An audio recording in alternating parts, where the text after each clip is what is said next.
clubs will be heading home. The other one will play on tomorrow, looking for a 2009 SEC tournament title.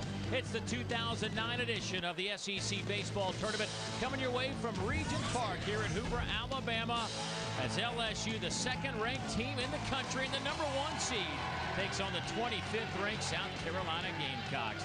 Dave Neal back alongside my partner, Larry Conley. Glad you could join us on our evening game. And Larry, we just wrapped up a contest between Arkansas and Florida. Florida came in as the Eastern Division champs, but this young, energetic bunch from Arkansas stays alive. And Dave, they started 7 freshmen today. A couple of them were redshirt freshmen. I mean, the fact that Dave Van Horn rolled the dice a little bit today, he's had some injuries, and he's really been pressed into putting these freshmen into the lineup.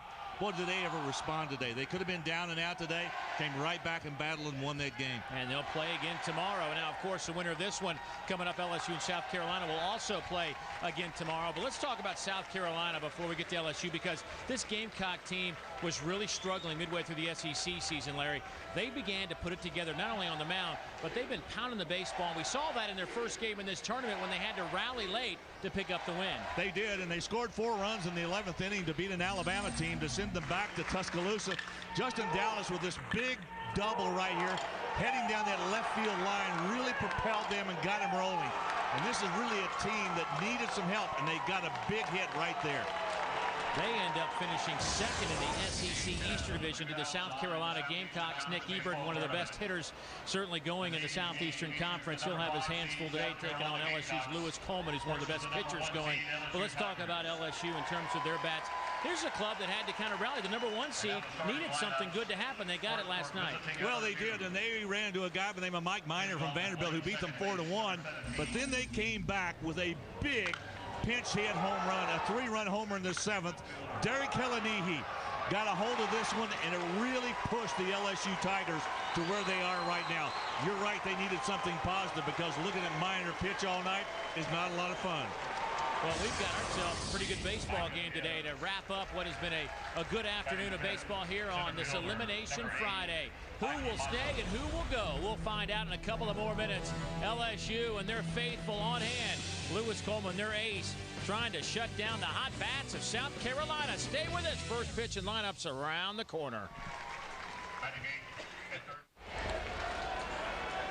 Second-ranked LSU, the top seed of the 2009 SEC tournament, taking on the South Carolina Gamecocks, who cracked the top 25 this week.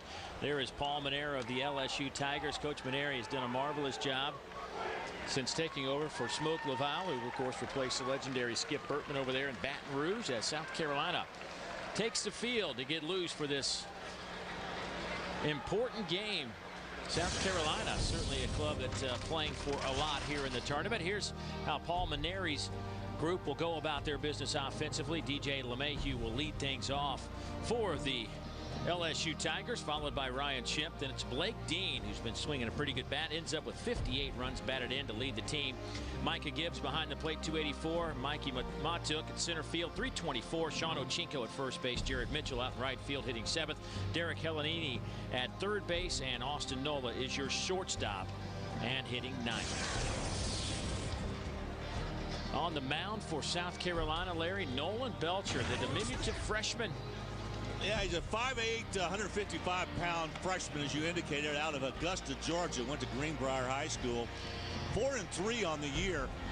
He has had 1 complete game so far this year. His 15th game and 12th appearance of the season. He's got 66 strikeouts, which happens to lead this South Carolina squad. But he's also hit 10 batsmen, which also leads this South Carolina team. But this is a guy who's got a fastball in the 85 to 89 range. Curve, slider, change. He can throw all of these pitches for strikes, and he uses all of them as out pitches. He will work both sides of the plate, mixes his pitches extremely well. A guy that I think, if you're a hitter, you got to be a little bit concerned, because he'll keep you off balance with the kind of stuff he can throw. He just won't come to you with just one straight pitch.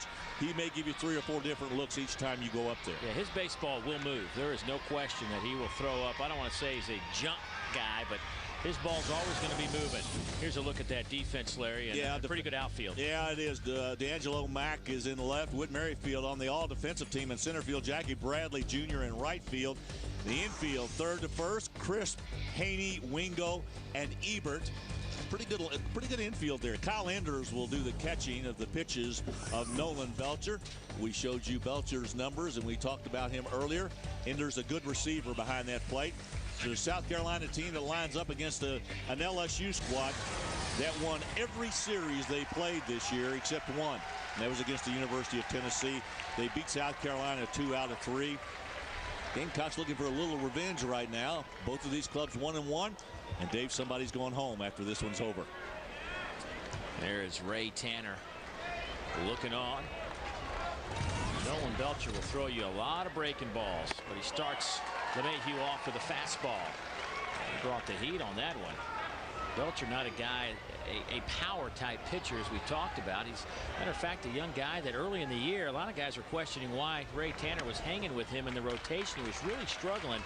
But this Nolan Belcher is a real fighter, a scrapper out there. And I think Coach Ray Tanner and Mark Calvey, his pitching coach, realized that if they could just stay with him, get him a little confidence, here's a guy that can really do some good things for you. And that's paid off.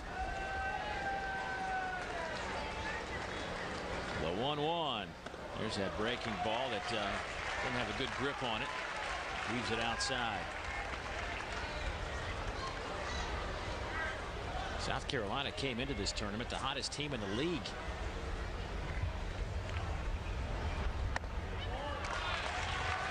They have won to this point 11 of their last 13. They had won 8 in a row before they lost to Vanderbilt last night, or I should say this morning. That was a late game. 3-2 the count.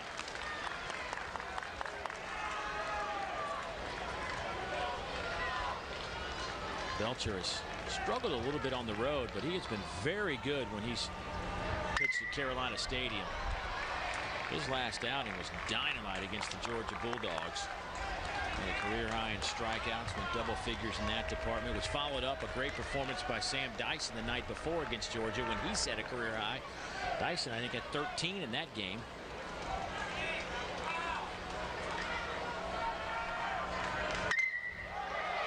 Fly ball, that thing was hit a mile in the air. Whit Merrifield calls everybody off and puts a glove on it, 1 down. It's one thing about playing at Regents Park in Hoover. When you hit one up in the air in the outfield, there's a lot of room to run out there. A lot of space. Here's Ryan Schimpf stepping in. 332 on the year, 16 home runs, 54 runs batted in, 13 doubles as well. He has had a marvelous season, has the left fielder.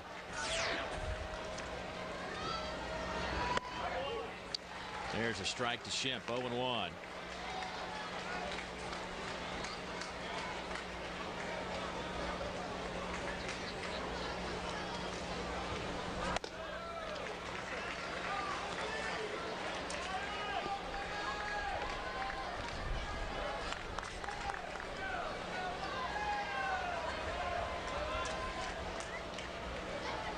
There's a ground ball right back to Belcher, knocks it down, fires to first, and boy, that hit him, looked like right on the forearm on his glove hand. And it looks like he'll be all right. Let's go back and take a look at Belcher right here, getting ready to field his position, maybe more in a defensive effort than anything else. Got that glove out there to knock it down, and an easy out after he picks the ball up. It's an interesting delivery, Dave. He's, of course, he is so compact. I talk about the fact that he's 5'8", 155 pounds, and I might be stretching it a little bit there. But this is a young man that has a very quick delivery. I mean, once he starts into his windup, watch how quickly he goes from that one move right there, and then he rolls out quick. He explodes to the plate. Exactly. Here's Blake Dean. Blake struggled first half of this season, but has found his stroke. Remember that opening series we did over in Baton Rouge? Seems like forever ago, but talking to Paul Maneri, how he's, this guy's got to play through it. There's not a lot you do with a player like Blake Dean. Sooner or later, it's going to come around. Well, he made the first team All-SEC team this year for the second year in a row. And I'm going to tell you, back in the end of March, it didn't look like he had a chance the way he was performing. But, you know, that's one of the things I like about Paul Mainieri. He didn't put a lot. There was already enough pressure on Blake Dean after the season he had last year, the All-American season. And the young man, he's too good not to break out of it. And the coach didn't add to the pressure. That's why he was the SEC Coach of the Year this year. He takes his team and knows exactly what he needs to do with them.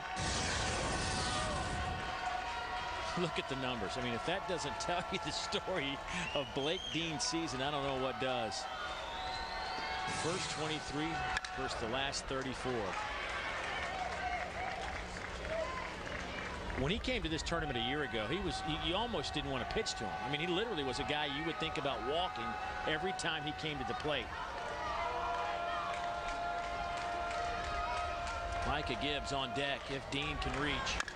Fouled off again at the plate, 3-2. But David, gets back to that point that you and I talk about often during the season in baseball, at least in the college season, is the way players develop. You know, some guys come out of the gate really hot, you know, and then they cool off as the year goes on. There are other guys that start very slowly and mature and get better and end up having better seasons at the end. That's what Dean has done this year.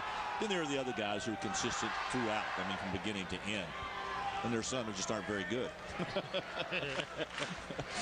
And we probably won't see those guys at this tournament. That's exactly Go somewhere right. else to see those guys. Here's a ground ball. The big shift over. Wingo playing almost over there where Nick Ebert usually plays. Gets the out. 1-2-3 inning. Tiger fans still coming in. Great night for baseball. We played a half inning at Regents Park. Stay with us. Back at Regents Park here at Hoover, Alabama, just on the outskirts of Birmingham. Bottom of the first coming up. Ray Tanner's bunch playing some good baseball. And they've been hitting the cover off of it. I almost hate saying that's such a cliche. They've been hitting it really well. How about that? They've been hitting it really well. Here's the group that's been hitting it very well. Whit Merrifield at .335 out in center field will lead things off for this team. Then it's D'Angelo Mack, .364. What a breakout campaign he's had. Jackie Bradley Jr., just a freshman, and Nick Ebert with 22 home runs and 71 runs batted in. Jeffrey Jones, Andrew Chris, Kyle Enders hitting 7th, Bobby Haney at short hitting 8th, and Scott Wingo hitting 9th. Larry with the defense. All right, defensively, this is the way that LSU will line up.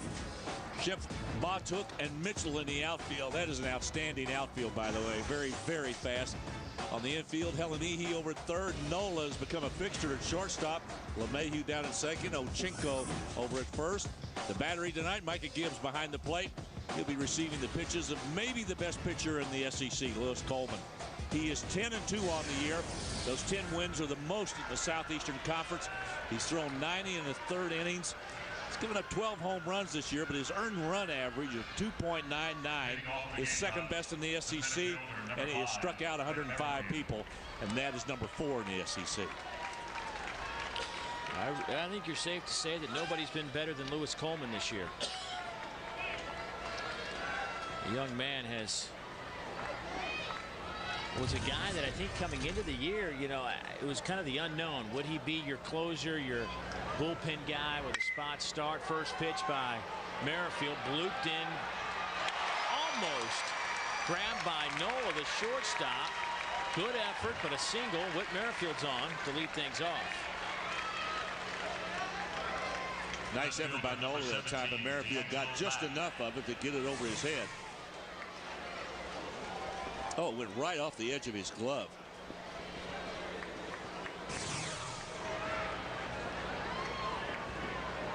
Merrifield a definite threat to run. He is 13 out of 18 in stolen bases this year. And what makes it more powerful for him at first base is the fact that D'Angelo Mack is at the plate, who also has some quickness, but really puts the ball into play.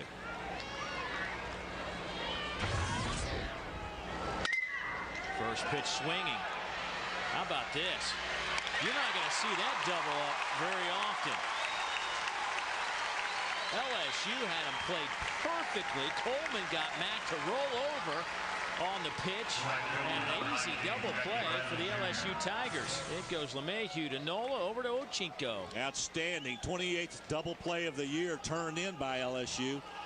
In fact, they're actually in the bottom 3 in the Southeastern Conference in double plays. That time they turned it and turned it well. With the bases empty now, Jackie Bradley Jr. steps in, the freshman. Back to Coleman, though, is a guy that, you know, I don't think Paul Mainieri was quite sure when the season started how he was going to use Coleman. But after Coleman started just mowing down people left and right, he felt like, I got to get plenty of innings out of him. I got to get him in the rotation. And this guy has been as good as we've seen in a long time in this league. His strikeout to walk ratio, 105 to 19, is absurd.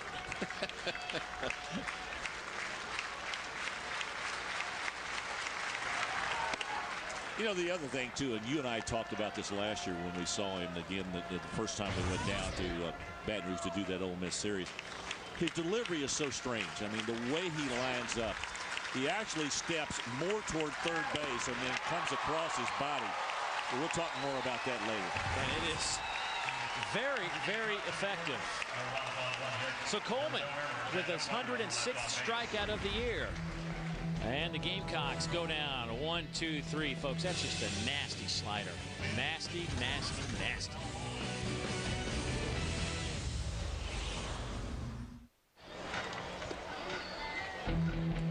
This presentation of the 2009 SEC Baseball Tournament is brought to you by Southeast Toyota and by Humana. It's turned out to be a gorgeous night here at Regions Park. Good crowd on hand on this Friday night, Memorial Day weekend. We are here every Memorial Day weekend for SEC Baseball Tournament action, our 14th year. We'll have 2 games tomorrow beginning at 11 o'clock Eastern, 10 o'clock Central Time. And then the championship game at 4 o'clock. And for those of you in our FS South area, that game will be on Sports South, a little change up for you. Braves will be on FS South on Sunday at roughly the same time. So we'll switch our tournament coverage to Sports South on Sunday. Be sure to check the listings in your particular area. However, that's 4 o'clock Eastern for the championship game. As Micah Gibbs steps in, 284 on the year. Looks at a first pitch strike from Nolan Belcher.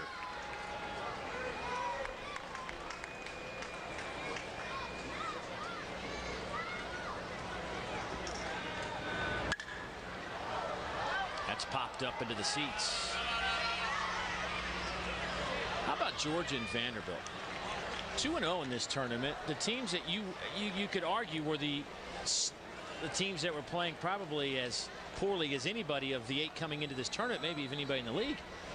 And yet they come out, they're both 2-0, taking the day off and getting ready to play tomorrow. It's a nice deal, isn't it? Yeah. Maybe there's something to be said for struggling down the stretch. Well, the thing for Georgia was the fact that they had struggled so much. I mean, they had only won 2 games coming into this tournament in the last, well, since April the 25th. They won a game against Vanderbilt and one against Georgia Tech. Everything else was losses. And I got to tell you, Vandy was just absolutely so streaky coming down the end. I mean, starting with the game they had against Louisville, they won 4 in a row, then they lost 3 in a row, then they won 4 in a row, then they lost 4 in a row before they won 2 in a row. That's what you get when you throw a bunch of freshmen and sophomores out on the field. Nice curveball from Belcher. Froze Gibbs at the plate, 1 down. You know, we talk about a slow curve. This is a slower curve. I mean, that ball came in there so slow. Look at that break. Oh, that is magnificent. It really just kind of froze Gibbs. I mean, he thought the ball was going to be up around his shoulders. It was a big-time hook.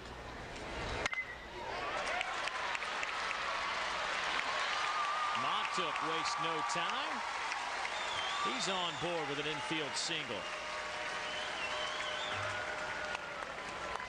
First baseman number 14,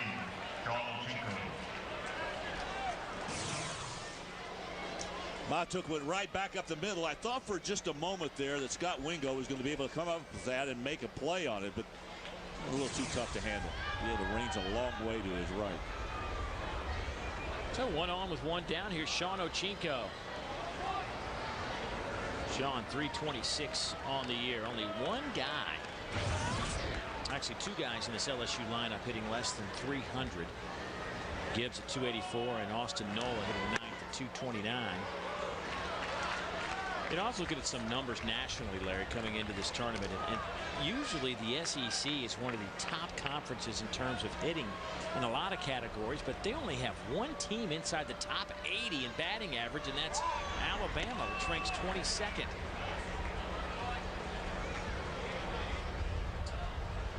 I mean, that just doesn't make sense for this league usually. And I'll counter that by telling you a conversation I had with Paul Maneri when we were in Baton Rouge. I had asked him about, having finished up, the first 2 years in the SEC, what was your feeling about this league after having, been around at Notre Dame for so many years in the Air Force Academy? And he says, the first year I came in, he said, I was absolutely overwhelmed with the pitching in this league. He said, I thought that if I had to come in here and face this every year and look at this kind of pitching, that I thought this was going to be the hardest job I ever had. He said, and then he said last year it wasn't really very good. I didn't think it was. And he says, but it's back this year. He says the pitching in this league is so good this season. And I got to tell you, Dave, I'm going to pretty much agree with it. Fly ball left center. That'll be taken by Merrifield. 2 down. And I agree with that. Certainly I think that's a big reason why there's only one team in the top 80 in batting average in the country. It's just shocking. Usually this is a hitting conference. I mean, there's been good Friday night guys throughout my tenure of doing these games in the last 14 years, but I think they're not only good Friday night guys now, there's also good Saturday night guys. And I think this league has worked hard to find good closers. Most teams have a guy who can really shut you down in the bullpen as well. And not every team had that before. Matter of fact, few had that. I think about Josh Fields last year, what Josh was able to do. I mean, heck, he set a conference record, 41 career saves for him. And he'd just come out and just throw it 100 and say, hit it if you can. And I tell you, LSU's got a great reliever and saver closer there in Matty Ott. Yeah, the freshman that we saw early in the year who did not have a good day. We saw him, but he's got 13 saves and now leads the Southeastern Conference in that category. And he's going to be around for a while. I think that's a big reason why Lewis Coleman became an everyday starter as well, is that they found somebody down there that could get the job done. Well, I consider that. I mean, LSU's got a second guy, Anthony Ronaldo, who's pretty good. That's what I'm saying. I mean, I think a lot of teams in this league now have that combination. And usually it was just the top 2 or 3 teams would have that in the past, but I think most of the league has that now. I mean, even a team like Kentucky's not even here. I thought they had a pretty good Friday, Saturday combo working. Paxton and Russell. Yeah. I mean, they were outstanding. I mean, I would ask the coaches when I would talk to them during the week about the pitchers, and they'd all say to me, have you seen those 2 guys at Kentucky? I know. They were amazing to watch. The problem was they had no offense. Right. They just couldn't score. But again, the pitching has been very, very good this year.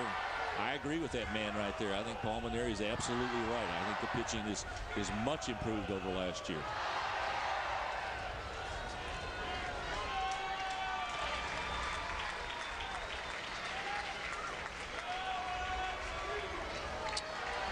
The power numbers, though, in this league, Larry, are still there.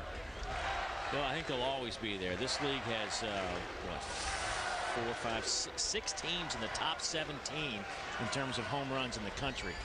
Alabama's 4th, Auburn's 5th, Georgia and South Carolina tied at 8th, and LSU and Tennessee tied at 17th. Well, that's not going to go away. Right. I mean, they're always going to get the good hitters. I was just rummaging through my mind. How about Austin Hyatt at Alabama? Right. What a great year he had this year. And Ole Miss's lineup. I mean, Nathan Baker and Philip Irwin, Drew Pomerantz. I mean, they've got 3 really solid guys that can go out there and throw. And of course, we still don't know about Scott Biddle. I mean, where he is with regard to his arm. His injury. He didn't play this weekend. He was not on the roster, the active roster for the tournament for Ole Miss. But this is a very, very solid group of pitching prospects that I think Major League Baseball can look at and say, the league has really improved in the pitching area. 2-2 on Mitchell.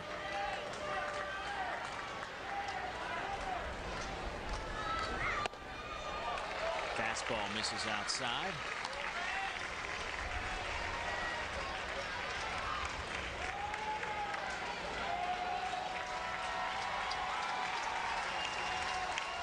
One thing about Nolan Belcher is don't worry about his pitch count.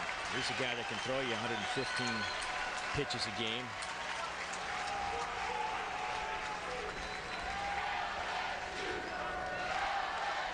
He has 33.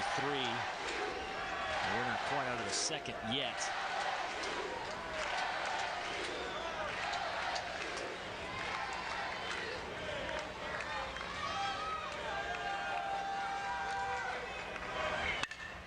Popped him up, foul down the line. We'll do it again. Dave, I was watching Jared Mitchell against Mike Minor the other night, the outstanding pitcher from Vanderbilt who had such a good outing against the Tigers. He really struggled with Minor. He really had him going. And sometimes, and I've watched Mitchell in some other games, also when we were down in Baton Rouge, but also some TV games. I think he struggles a little bit with left-handed pitching. I mean, lefty on lefty really seems to bother him, particularly the breaking ball. Hit him right on the helmet with a curveball and a 3-2 pitch. That's the second breaking ball that just didn't have the snap in it for Belcher. I don't know if he can't get a good grip on those seams tonight, but Mitchell probably thought it had a little snap to it. Hit him right on top of the helmet.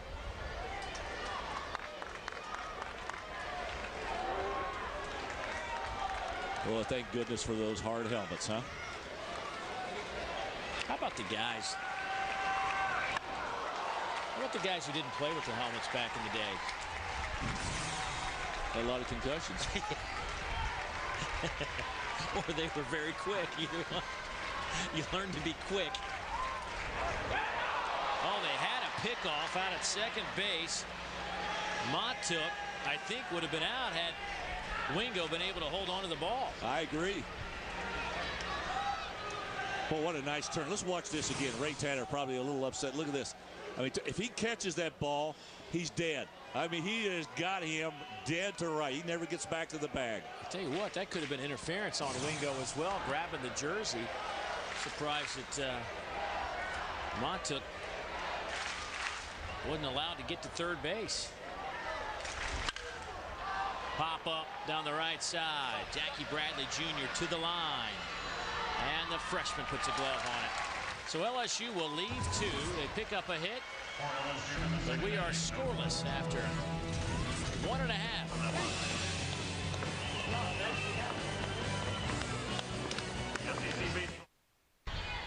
See Paul Maneri talking to his troops. You know, he's a guy that's always teaching. And he expects the fundamentals to be taken care of. He doesn't want to have to worry about that during the course of a game. He expects that to be in place, and when the basics disappear, that's when he loses it. You practice hard, you work hard, those things should be there. Sure, always knows all Italians talk with their hands. Yeah, they always do. I think he's a little frustrated. His guy almost got picked off at second base moments ago, a little careless. I think it was last night. One of his guys couldn't lay down a sacrifice bunt, and he was not too pleased with the end result. I'll tell you what, he's one of the better teachers of this game that you will find anywhere. Here's Nick Ebert to face Lewis Coleman. A good matchup here to keep an eye on throughout the evening. These two guys, Nick Ebert's been just killing the baseball. Had 4 home runs last weekend against Georgia. Matter of fact, I think if I'm correct, he had like 8 of the 15 RBIs. He produced 8 of the 15 runs South Carolina scored in over a 2-game period at one time. I mean, he was just killing the baseball against Lewis Coleman, who threw 6 pitches in the first inning and had a strikeout. Ebert's numbers: 22 home runs.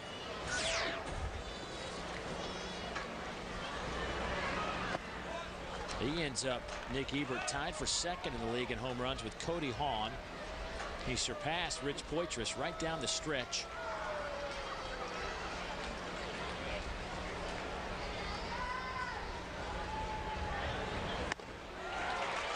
Good fastball. That was an outstanding fastball right there. 92 miles an hour for Coleman. He's got a lot of poise out there, doesn't he, Dave? I mean, the way he sets up, breaks his hands, that step across his body. High fastball. 93 up around the letters, and Ebert can't catch up, so Coleman wins the first meeting.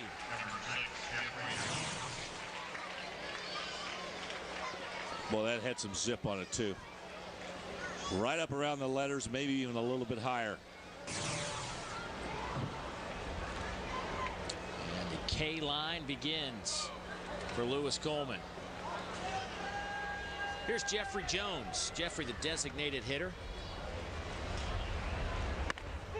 Jeffrey's been a hard luck guy this year in the sense that he was kind of projected to be their everyday first baseman when the season started, but Nick Ebert transfers in, and lo and behold, Ray Tanner thinks he's found something, and they just couldn't get Ebert out of the lineup. He started hitting the ball so well and playing some pretty solid first base, and so Jones has kind of been left to be the DH role in the everyday, or the kind of spot player defensively.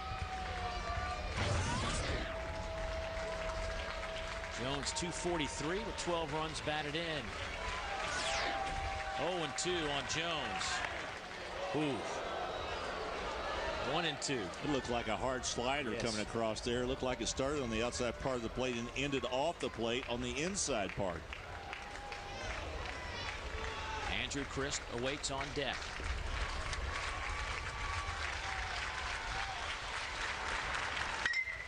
Ground ball to second. LeMahieu up, 2 down.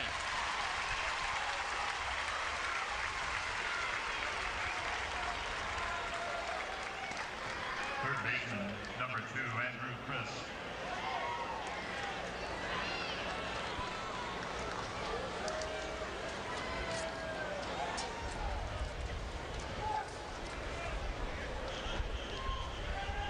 Andrew Crisp will step in. Andrew, 321. He's provided a little bit of pop in the bat this year in this lineup with 10 home runs. He also has 21 doubles this year, which is #1 in the Southeastern Conference. One better than Stephen Little of Vanderbilt. Yes, he did go as they check down to A.J. Lastaglio down at first base. And I think that's pretty good call. I'm going to go with A.J. on that one. He's your buddy. I understand that. There's a chopper foul. 0-2. You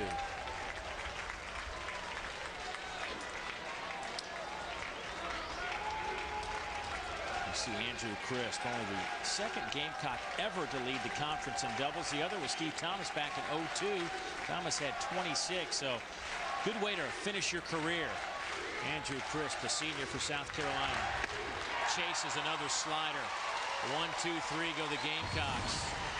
6 in a row retired by Lewis Coleman, and there goes another strikeout.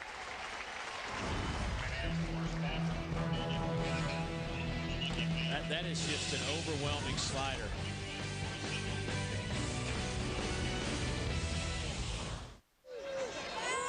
Great environment for the kids to come watch some college baseball, and they're watching a pretty good one.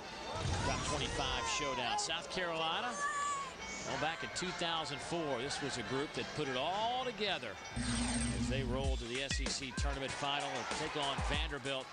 Second trip ever to the final for the Commodores. Michael Campbell had a big hit. Davey Gregg also with a big hit, but it was the All-American closer Chad Blackwell that got a double play to end the game as South Carolina defeated the Commodores 3-2 as the first and only SEC tournament title for Ray Tanner and the Gamecocks. That's the club that went on to finish 3rd at the College World Series back in 2004. Talking to Ray Tanner a lot this year. You know, this has been it's been a really kind of strange season for him because right as something would go well, often reminds me of golf, you know, like when you drive the ball well, then your putting disappears that day, or the day you putt the ball well, you can't, you know, you don't hit a single green in regulation. Well, his pitching would be good, but then he would go, you know, 5 for 40 that night at the plate, or his team would commit a couple errors. He could never put it together. But the last 3 weeks of the season, it all came together for that man. You know what? I remember back in the early part of this decade, I mean, in 02, 03, and 04, when he went to the College World Series, those three teams he had were just dominating. Of course, he had such a great career at North Carolina State, which is where he went to school. He was 9 seasons up there and 13 seasons now coaching in South Carolina. It's hard to believe he's been there that long. You know? We talk about it all the time. Yeah. I mean, he's shocked. I mean, 13 years at South Carolina, and he's done nothing but win ball games. And I think that stadium that's built, Carolina Stadium, is a testament to his success. Pop fly, right side. Who's going to call it? How about Jackie Bradley Jr.? Almost at the second base. I think if Wingo would have stood still, he might have had an easy play. Second baseman, number 17, what in the world? DJ LeMahieu. Yeah, it's an out. So Nola is retired. And here's the top of the order in DJ LeMahieu.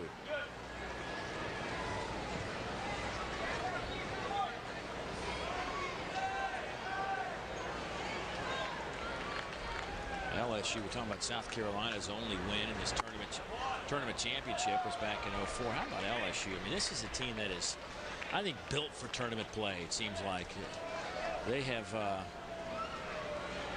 7 tournament titles they have collected. And they're trying to become the first team, as a matter of fact, to win back-to-back since Alabama did it. You know, I think it was 02 and 03.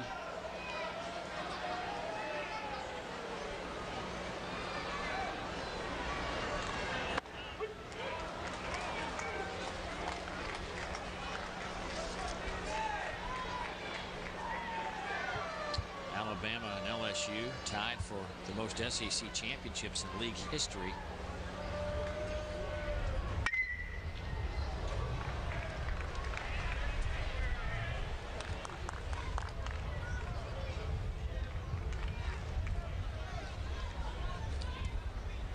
LSU just won their 14th Southeastern Conference title in school history last weekend.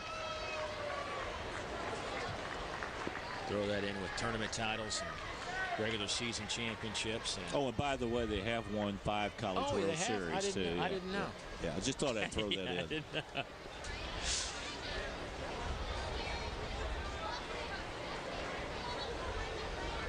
I actually thought Georgia was going to win it last year after they won that opening game against Fresno State. Off the fist to second base. Wingo over to Ebert. Speaking of that tournament run, how about last year's tournament run? Number 16, Ryan. Tournament final a year ago featured LSU taking on Ole Miss. Matt Clark hit his 3rd home run of the tournament, and then Blake Dean belted a 2-run homer and a 5-run 5th. And then who closes it out? Lewis Coleman. 6 innings of relief. It was their first tournament title for the Tigers, by the way, since 2000, as they won 8-2 over the Rebels. And they extended at the time that league record winning streak to 20, and it would climb to 23 games during the NCAA tournament.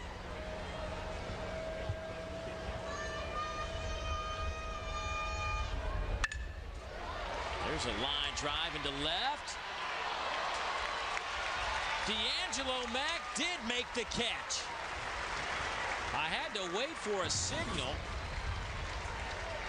from Ken Couch, who got out there to make the call. There were no errors and no runners left on base. And he did. Good grab, D'Angelo Mack. Nolan Belcher loves it. As do the Gamecock faithful. We move to the bottom of the 3rd inning. Scoreless, 1 hit apiece. South Carolina and LSU. Arkansas a winner earlier today. They send what will be a disappointed Florida team back down to Gainesville, and the Gators will await their fate in the NCAA tournament. I think, you know, you and I were talking, and we think Florida's a team that's certainly pretty much a lock to host at least a regional. I think South Carolina's a team that has gotten back into the mix in terms of hosting perhaps at first a regional. I think that the fact that they have played so well down the stretch, they jumped into the top 25, they finished 2nd in the Eastern Division. I think a good run here in this tournament, and it would be hard not to take them. And it's, you know, they've played good baseball. I think their record on the field speaks for itself, but it certainly wouldn't be bad to put a regional in that new ballpark. I agree with that. I'll tell you the one that intrigues me is Arkansas right now. I mean, here they are. They've moved on to play tomorrow. And Fayetteville has been a favorite host city for the NCAA for a number of years. Doesn't necessarily mean that the host team has to be the #1 seed. Right. I mean, you could send a team in there, some other team would be the #1 seed, but certainly Arkansas has one of the finest venues in all of college baseball to host an NCAA tournament.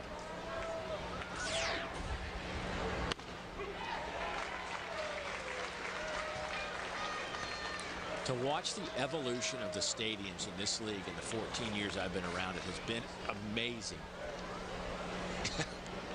I think about that first year doing baseball in this league and some of the ballparks we were going to and what it is now. Not that they were at that time, you thought those were great, and I could never in my wildest dreams imagine some of these palaces that have been built in the last 6 years, 7 years. Well, both of these clubs have built just palaces is a proper word. I mean, South Carolina's got a new place. LSU's got a new place. And, folks, if you ever have a chance and you're ever in Columbia or Baton Rouge, just go by and look at two of the finest college baseball facilities in America. Fouled off at the plate. And has driven up the numbers in attendance, too, Dave.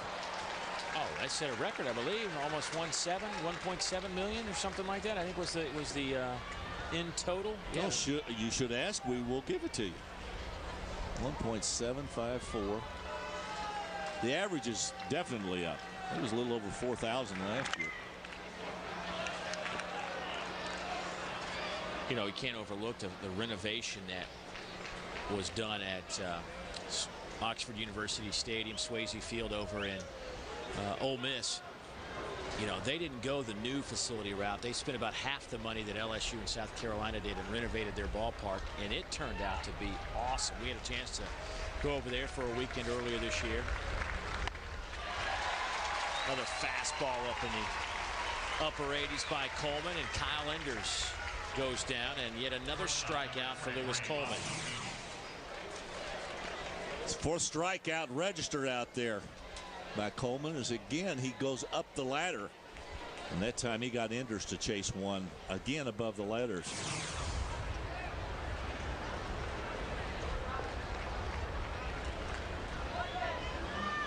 So 109 strikeouts now on the year for Coleman. Off the end of the bat to Helenihi across the diamond. There's 2 down as Bobby Haney is retired.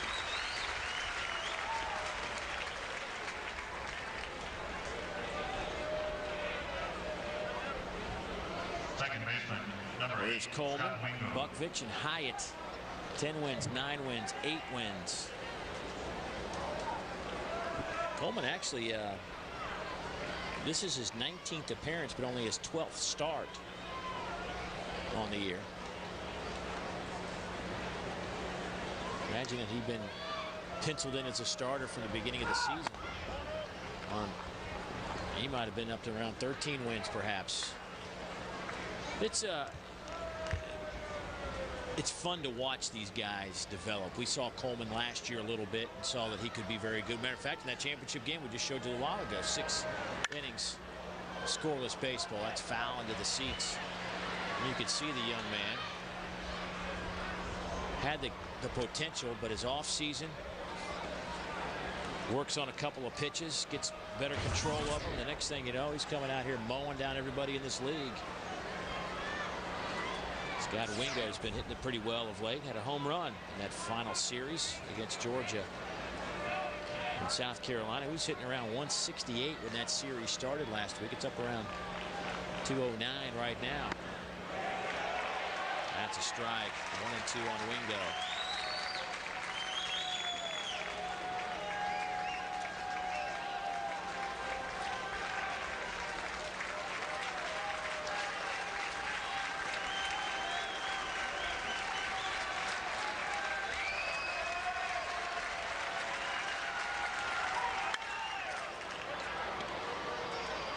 Wingo way out in front of the off-speed pitch.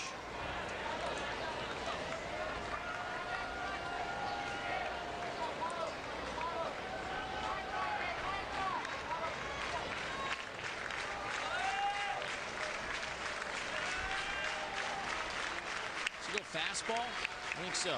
Let's see what he does. It was a fastball, fouled back. He got it up in the zone.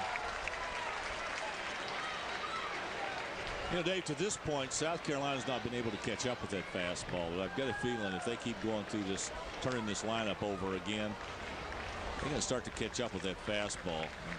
He's going to have to start getting the ball down in the strike zone.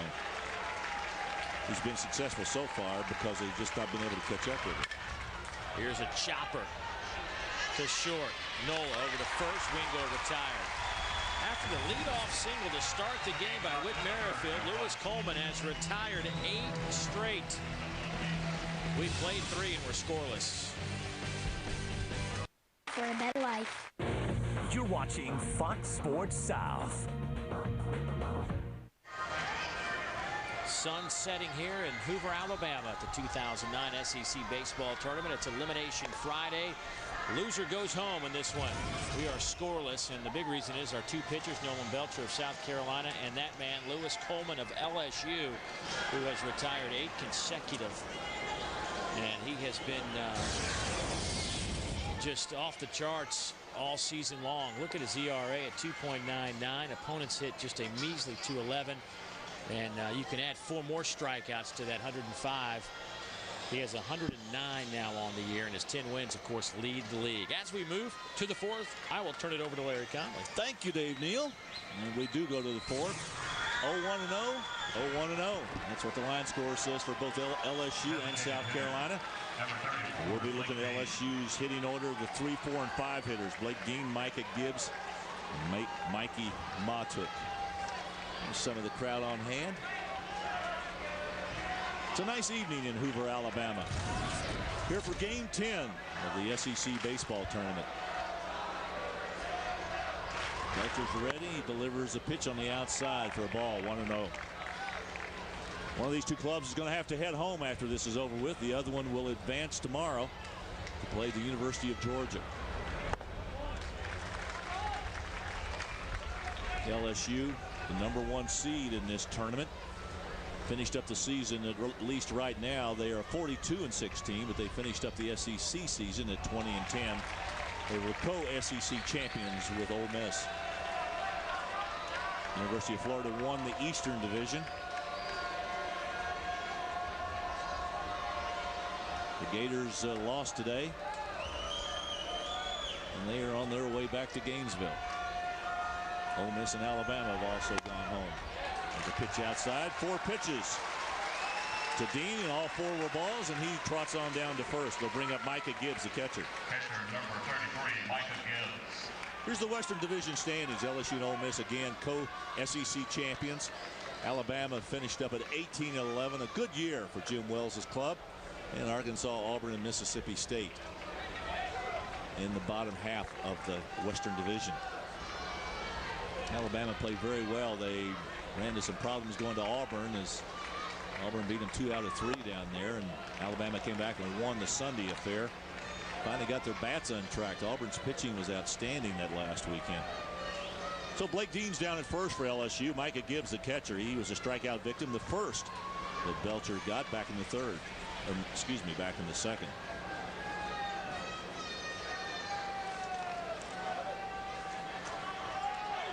South Carolina, the #5 seed in this tournament, 38-20 right now. We just showed you they were 17-13 in the SEC. There's that breaking ball, that over-the-top curve. It's got a big hump in it.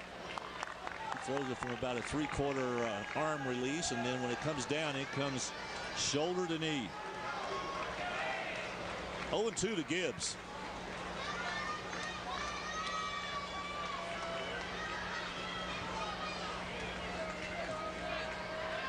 Blake Dean on first base with the first walk issued by Belcher.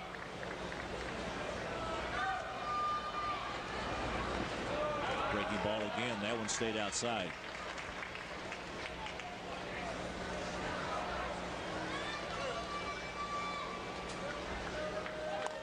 Gibbs a switch hitter. Really nice to have a switch hitting catcher out of Lafayette, Louisiana.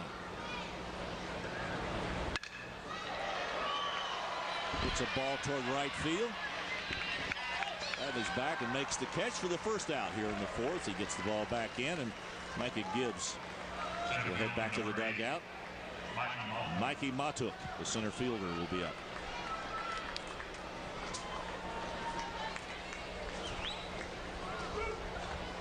You know, I've been watching Belcher pitches a couple times. It's like the third time I've seen Belcher throw, and it's been fun to watch him evolve. And you talk to Ray Tanner and Mark Calvey, the pitching coach at South Carolina. You know, they were throwing him out there into the fire because he needed to learn how to pitch in this league. And I think that's a lot about what the first half of the season was for him, was learning how to pitch at this level.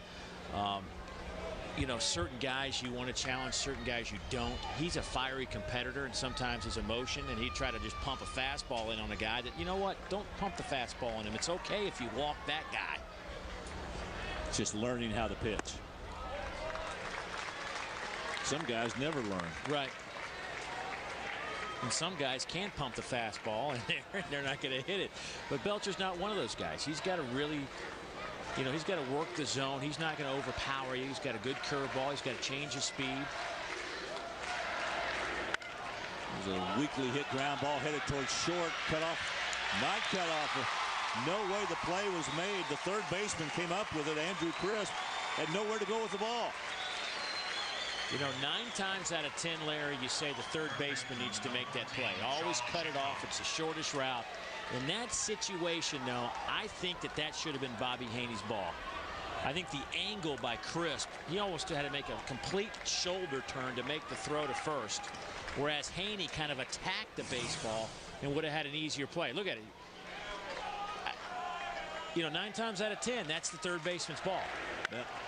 And that's the one time it's not. Good hustle that time. Matuk getting down the line.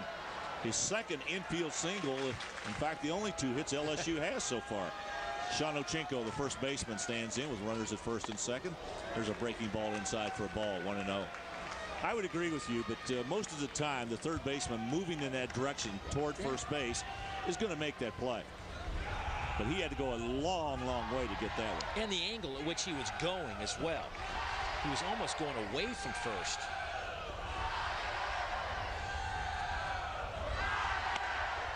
Here's a strike.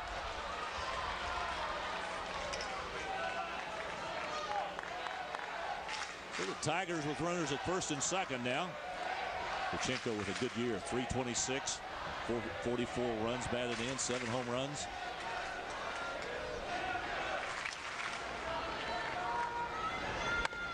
Looks at the pitch on the outside part of the plate. A slow curve just caught the outside corner. Ochenko, the junior, plays first base tonight. Catches occasionally. He and Micah Gibbs have kind of shared that position behind the dish. So Belcher's ahead in the count, 1-2. High fastball, fouled back.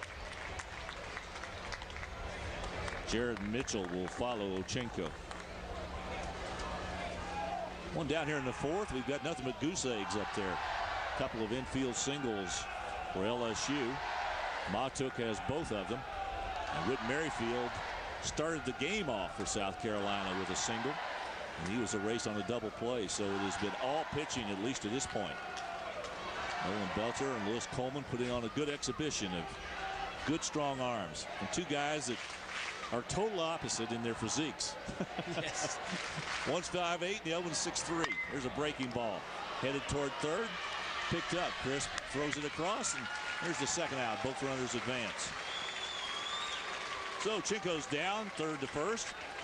2 away. Both runners advance. Dean moves to third, and Matuk is down at second.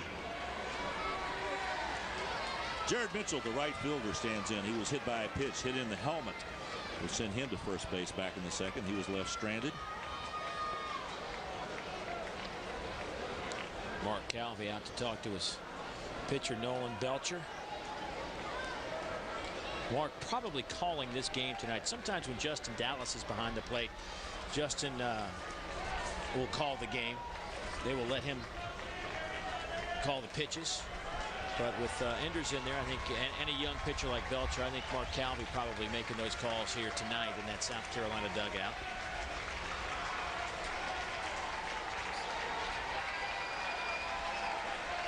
Dave, what do you think about the decision of Jared Mitchell to give up football and just concentrate on baseball? Pretty good move on his part. Well, I think he realized where his future was, and that's a decision that he made. Sure, you know, absolutely. We talked about in that first game about so often guys that are talented and can do two sports, they're not the ones making the decision. It's somebody else taking away that opportunity for them. But I think in this case, Jared Mitchell made the decision that this is where my future lies if I want to be a professional athlete. And I don't have a problem when the student athlete makes that call. I just hate to see a college kid. We lose sight of what college is about a lot of times. You know, we get caught up in this big business, this fast-paced world, and a lot of times, hey, you know what? The kid's a good football player. May not be great because he doesn't spend 100% of his time there, but he's good. And if he's a good baseball player, why not play both? Here's Belcher's third pitch, fouled back into the net by Mitchell. Well, the other thing, too, is that, and you would know this better than I, that LSU's got a lot of good wide receivers. They've had some talent. And Mitchell was one of them, you know.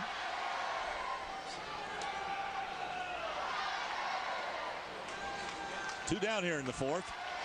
Nolan Belcher trying to get out of this mini jam he's created right here. There's a strike on the outside corner, and it goes to 2-2. I've been here for a little over a day now, and I would say of the, let's just say 50 people have stopped me to talk to me about stuff, 45 have involved football. No surprise. Here's Belcher's 2-2 pitch. Outside goes full. You know, this is one of those situations where you can really kind of pitch around Mitchell. Yeah. And you got Helenihi, who's coming up next, who had that big pinch hit 3-run homer in the 7th inning to send Alabama home. But kind of pick your poison here. Which guy do you want to pitch to? And right now, Belcher's gone full with Mitchell. Let's see what he wants to do with this pitch. Got him. Good fastball. Down and in, and Mitchell chased it and missed it. Well, LSU put 2 runners on. They stranded a runner at third. They stranded a runner at second. South Carolina will come back. Good pitch by Belcher right here. He ran the fastball in. Little pump of the fist by Kyle Enders, the catcher. He continues to pitch well, does Belcher. It's the 2009 SEC Baseball Championship. We are at Regions Park in Hoover, Alabama. Number 2 LSU, the number 1 seed in this tournament, taking on South Carolina, ranked number 25 and the number 5 seed. There we are in South Carolina's dugout right there. They lost a tough one this morning, approximately 1:30 a.m. to a Vanderbilt squad that has moved into the semifinals of this tournament, undefeated along with the Georgia Bulldogs. And right now, we're trying to determine who the other team is going to move in and play. We've already got Arkansas in there. Georgia and Vandy are both undefeated, and one of these two will go home and the other one will move on.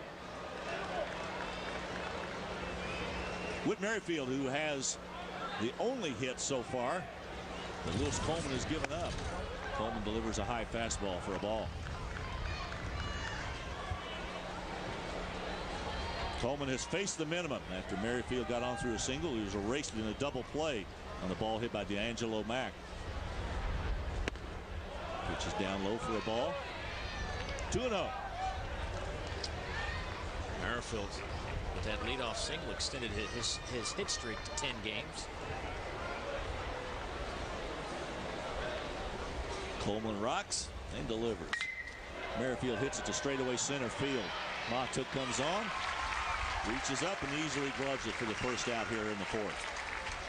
I'll bring up the left fielder, D'Angelo Mack, as I indicated, hit into a double play back in the first.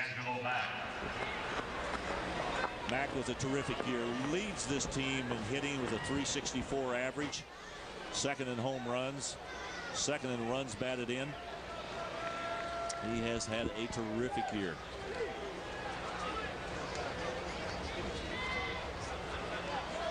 The junior out of West Columbia, South Carolina.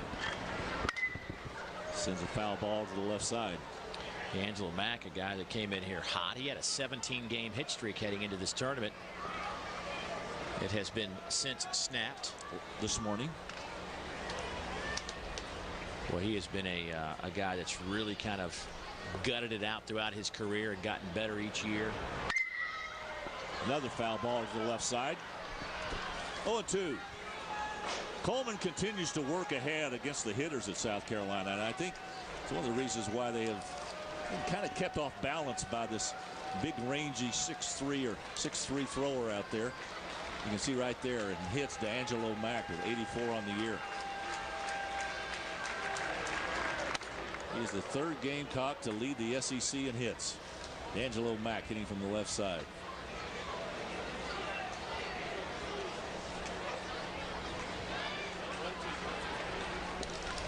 Coleman's ready.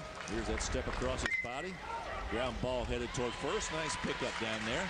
Ochinko grabs it, tags the bag, and here's the second out. So Mack's retired. 2 up and 2 down here for the Gamecocks as Jackie Bradley Jr. stands in. The right fielder struck out back in the first inning. He was the first strikeout that Coleman registered. He's got 4 on the evening so far.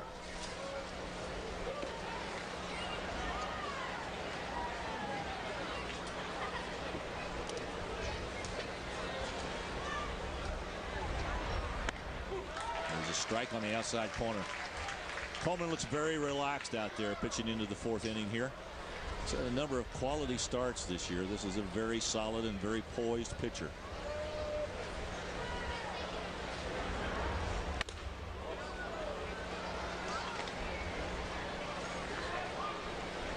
I think the deception of his delivery is what causes a lot of problems for batters, Dave, the way he comes across. I mean, he hides the ball so very well. I don't think batters really pick the ball up until he's made that complete turn. It's a pretty good shot right here. We may want to stay with this and watch and see. Well, it's from the first base side. If we could get it from the third base side, you'll get a good look at how he steps across and actually steps toward that third base dugout. There's a foul to the left side. I think that is obviously he has a lot of movement on his ball and he can throw his fastball in the early 90s. But I think there's a lot to be said for the fact that it's really hard to get a good look at that ball leaving his hand. Here's the 2-2. Fastball inside. He runs the count full to Bradley. Nick Ebert, the first baseman, on deck.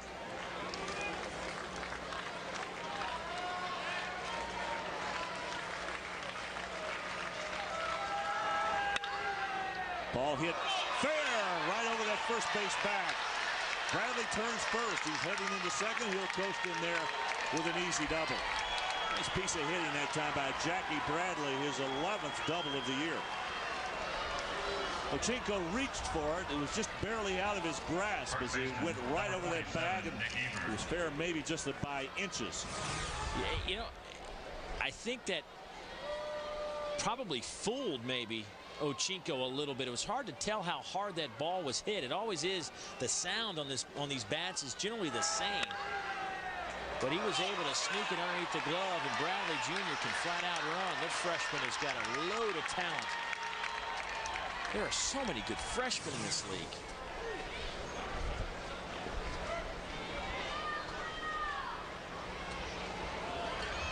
Nick Ebert takes the first pitch for a strike. Ebert, the junior college player out of Central Florida Community College. Ray Tanner's been known to select a number of quality junior college players to play for him. As is Paul Maneri. Both guys have utilized the junior college ranks. This is the matchup I was looking forward to tonight. The red-hot Nick Ebert, second in the league in home runs, against Lewis Coleman. The first round went to Coleman, who struck out Ebert. Got him on a high fastball. Got him to chase that pitch. It was up and out of the zone. You can see Ebert with that exaggerated crouch. And Coleman's ready. Just missed. He gets right on top of the plate, Larry. He just gets down low, makes that strike zone appear to be a lot smaller, and tries to take away the inside part of that plate, making that zone so much tighter for pitchers, giving him an opportunity to really be selective at the plate.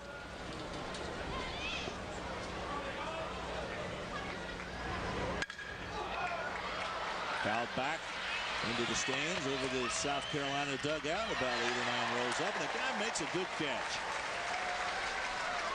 You know, the first couple of years you and I came over here, we challenged our fans to show us what you got.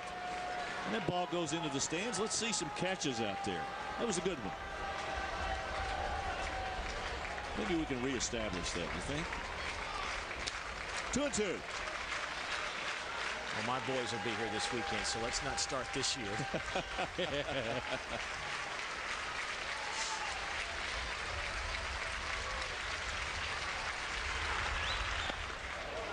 Low and outside. Count goes full.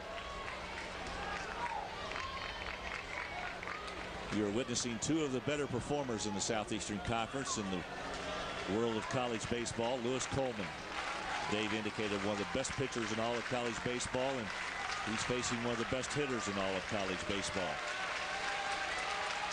Here's the deciding pitch. Got him again. Call strike 3. Right over the inside part of the plate for the second time in a row. Nick Ebert down on strikes. Breaking ball. Got him on a hook.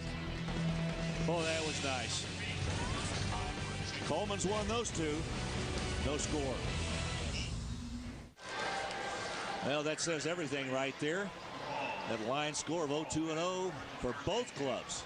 Some excellent pitching so far. Nolan Belcher and Lewis Coleman squaring off, and it has been nothing but a pitcher's duel. Hitters are really struggling to get something done. How about a flashback to some other players? How about Aaron Hill, the 2003 SEC Player of the Year?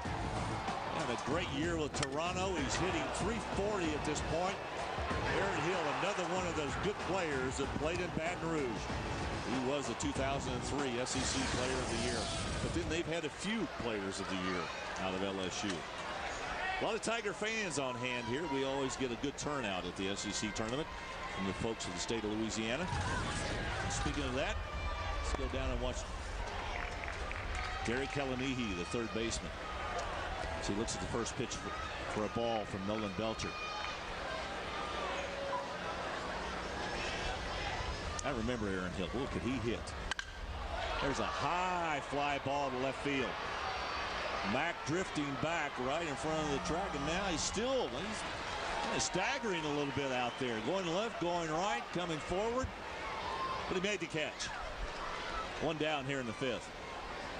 That wind is just something terrible out there tonight. That's exactly what D'Angelo Mack was talking about, that wind is swirling up above the stadium.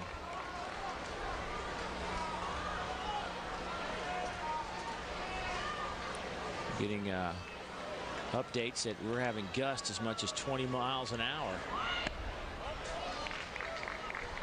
Austin Nola, the shortstop, looks at the first pitch for a ball.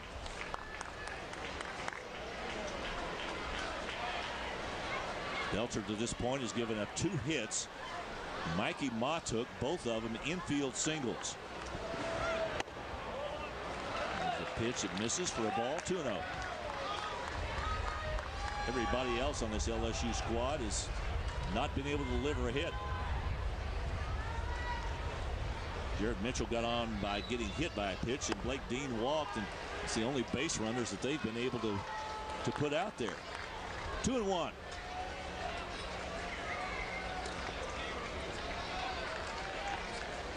And we were threatened with a little bit of rain. We thought we were going to get some tonight, but we understand that it's moved south and is heading toward Montgomery. We'll let the state capitol handle all that. 2-2. Nola hitting out of the 9-hole. He'll be followed by P.J. LeMahieu.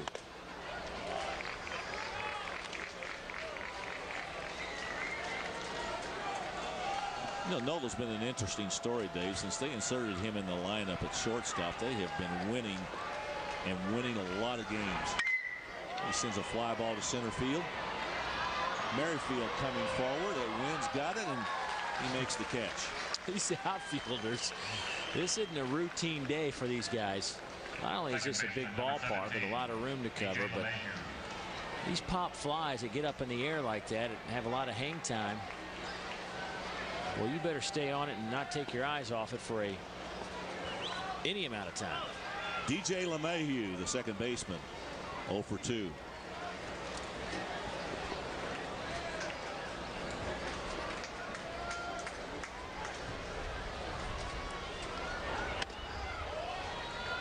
Well, the other thing too is that, you know, when you get fly balls like that, it makes you leery. I mean, you get a little gun shy. Yeah, you look up there and say, all right, now which way is it going to go? You lose that comfort level of knowing you've got it in your glove. There's a strike, 1-1. Belcher looking very calm, very relaxed, very poised to this point. Delivers an off-speed pitch outside, 2-1.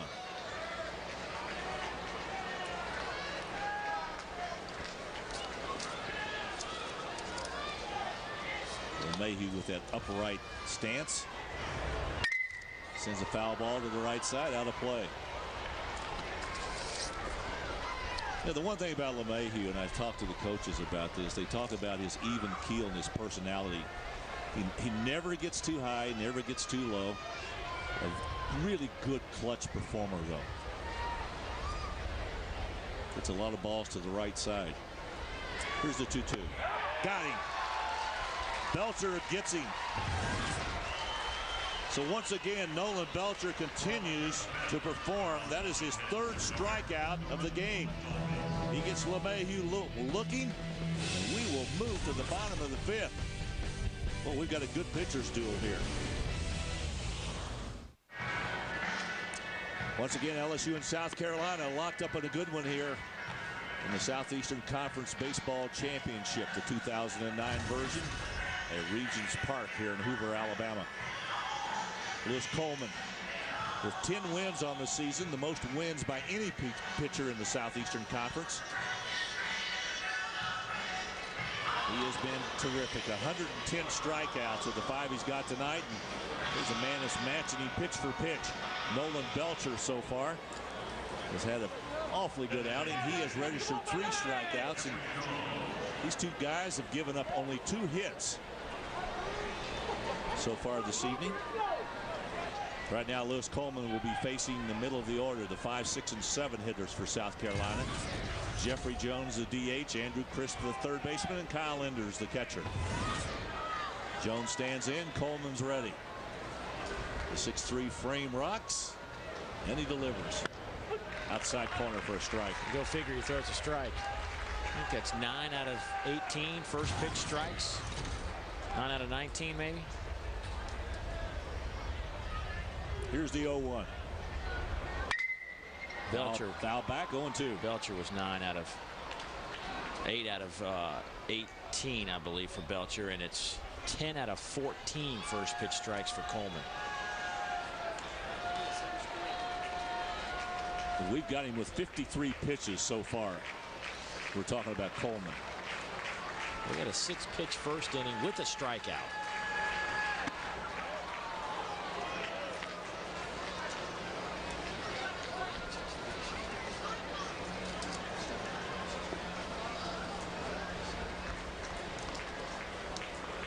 One and 2.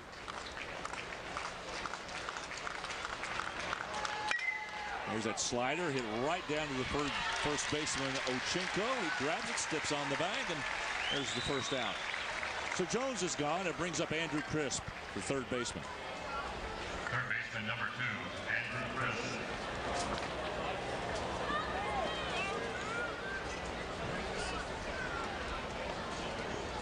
Crisp went down on a terrific slider back in the second inning. He was the third strikeout victim and ended the second inning.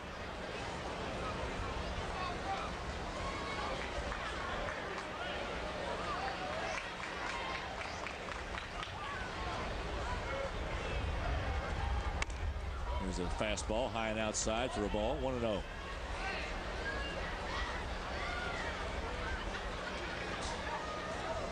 .320 on the year for this senior. He has been a terrific player in his career at South Carolina. There's a foul ball hit down the left side. 1-1.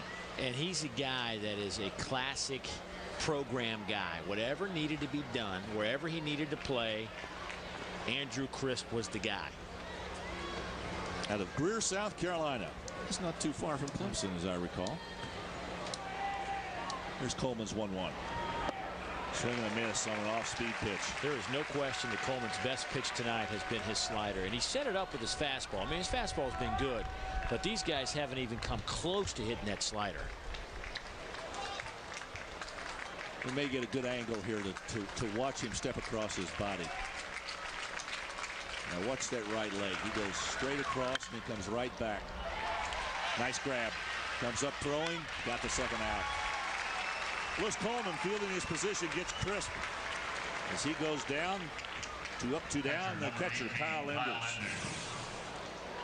Another slider got him out, but you know, that lead foot, that left foot, is going right toward the LSU dugout.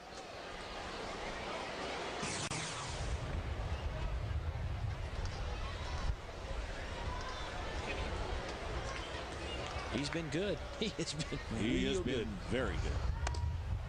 Fastball high and outside. 1-0. I mean, you just don't win 10 games without being pretty good, you know. I mean, he came into this game throwing 90 1/3 innings.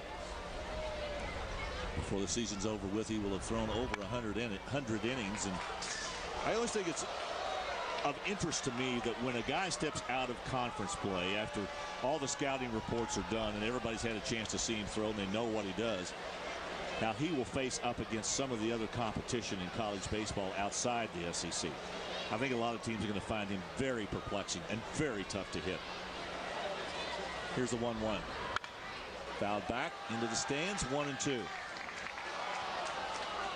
You know, also with the evolution of college baseball, Larry, in the last decade or so, the amount of games that are on television, you're able to scout a little bit more. Now, these clubs don't send out scouts like big leagues clubs, but you have tape, you have video you can go to and learn how to pitch certain guys.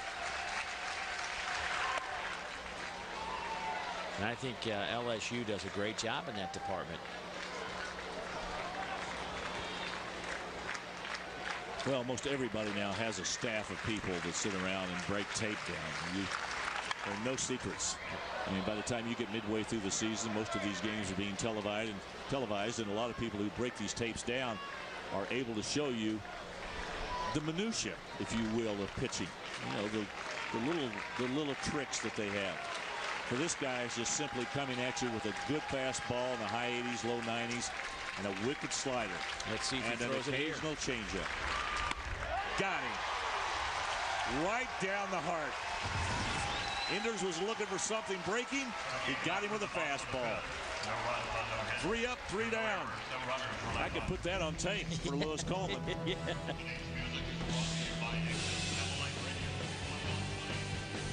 He has looked magnificent. We finished 5. Put him in the books. Your teams, your network, Fox Sports South. For those of you who have been with us since the beginning, no reason for you to leave now. This is about as much fun as it gets in a college baseball game. And if you haven't been with us and you're just joining us, we're seeing a great pitching duel. Lewis Coleman right here with a nice slider. He has been terrific. Most of his stuff has been breakers, and most of it has been the fastball up. He's gotten the Gamecocks to chase a lot of pitches. He has struck out 6. On the other side, Nolan Belcher has been terrific too. This is our Arby's game summary. It is Lewis Coleman and Nolan Belcher to this point dominating this baseball game, as both of these guys have given up only 2 hits. No runs scored so far. And this little guy right here, all 5'8", 155 pounds of him, is battling Lewis Coleman pitch for pitch as we move to the 6th. Ryan Schiff, the left fielder, stands in. He looks at the first pitch for a strike. Dave, this might be as entertaining the first 5 innings as we've had all season. These 2 guys have been remarkable. Here's the 0-1. It has been the best pitched first 5 innings we've had all season. No question. Yeah, these guys have been really, really good. Schiff in the hole, 0-2. He is 0 for 2 tonight. And we're talking about these guys are doing it against good hitting teams. South Carolina came in here just pounding the baseball. Here's Ray Tanner. His club built, you know, their park, whether it was the old Sarge Fryer or the new Carolina Stadium, his clubs have always been built for power. They've had home run ballparks. You're not going to see a lot of stolen bases from South Carolina. They're going to get a guy on and try to hit the 2-run or 3-run blast. Schiff trying to get a gapper here if he can. He is known for his gap hitting. Here's Belcher's delivery. Got him. Outside corner. Rack up number 4 for strikeouts for Nolan Belcher.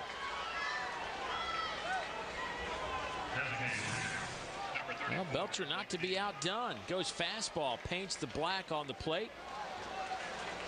He's thrown a lot of curveballs, and I think that some of these LSU batters are waiting for that. It's kind of been his out pitch. And a good call from Mark Calvey, bringing the heat. Here's Blake Dean, the designated hitter. A little outside for a ball, 1-0. How about Belcher? He's had 8 flyouts, 4 groundouts, and 4 strikeouts. Coleman on the other side, 1 flyout, 8 groundouts, and 6 Ks.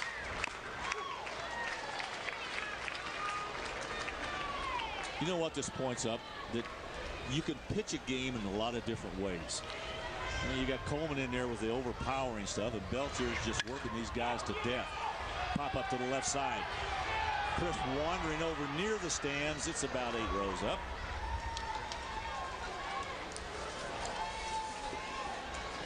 Not only is their physical stature different, but also their pitching approach is different. We've seen Coleman with that hard slider and a very moving fastball and an occasional change. But it's Belcher using all of his pitches and really spotting the ball a lot more than I think Coleman does. Coleman just comes at you. Belcher likes to move it in and out. Here's his pitch, just outside for a ball. That was his 90th pitch of the game. But like I said, he's thrown over 100 a few times. It's not a big deal for him. Matter of fact, you know, he's coming off a game where he threw, I think, just a shade over 100 pitches in 6 1/3 against Georgia, which is a lot of pitches for that. But he had 11 strikeouts, a career high in that game. Picked up the win against the Dogs. 2 weeks earlier, he picked up a win against Vanderbilt. Went 7 1/3, had 5 strikeouts in that one.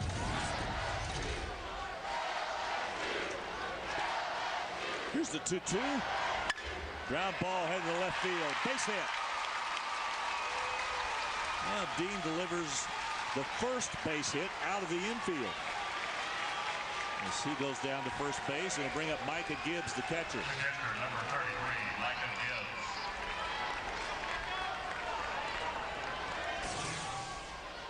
Well, Blake Dean's just a hitter, folks. That's what he does. And he shows you a good. He took what was a bad pitch and turned it into a positive.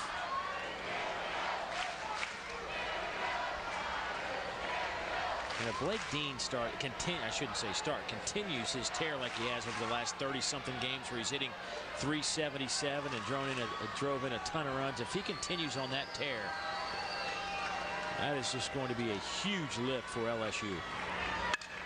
There's a ball headed toward right center in the gap. On the warning track. Picked up out there by Merrifield. Here comes the runner around third. Here's the relay. Not in time. Blake Dean scores the first run of this evening. Give Micah Gibbs his 34th run batted in and his 13th double.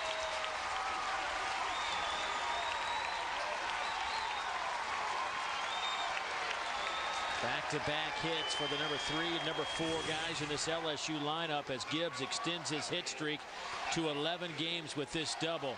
Got a pitch a little bit outside, but up in the zone. Had a little backspin on it and died right in front of Whit Merrifield. And Blake Dean knew from the moment that left the bat that was going to get in, so he did not hesitate, and he was able to score all the way from first base. Mikey Mott stands in now with the runner at second base. Gibbs with a short lead. Excuse me, swing, foul ball back into the stands, 0-1.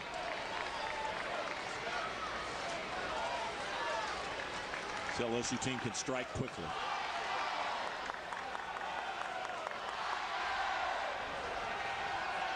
LSU with 4 hits. Matuk has 2 of them, and neither one of them have left the infield. Runner at second now, runner in scoring position, and only 1 out. 1-1.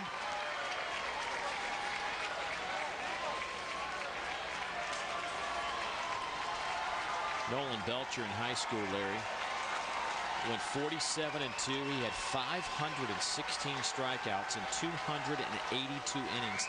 Oh my goodness. That gets past the catcher. Enders couldn't find it. He looked down and it was already behind him about 15 feet. Moving over to third is Gibbs.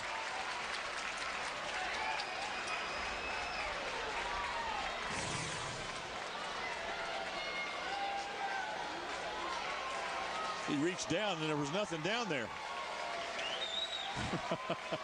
Got by him about 20 feet and Gibbs is in scoring position. See how Ray Tanner plays this with his defense. He's going to bring him in. He wants to shut off this run if he can. Here's the 2-1. Strike inside corner. Good pitch. Attacked Matuk with an inside fastball. David, that's what I'm talking about. He works the inside half and outside half of the plate as well as anybody. You set up, you look for an outside pitch, he'll come inside like he did then. Here's his 2-2. Ground ball up the middle, base hit. So Gibbs scores the second run of the evening. LSU takes a 2-0 lead. You know what? He got what he wanted, a ground ball. He just happened to hit it right back up the gut. And I mean, you're begging for a ground ball there if you're not going to get the strikeout, and he got it, and it's just past the glove of Belcher. And another RBI for Mikey Matuk. That's 27. And then how about the 3rd hit of the game for Mikey?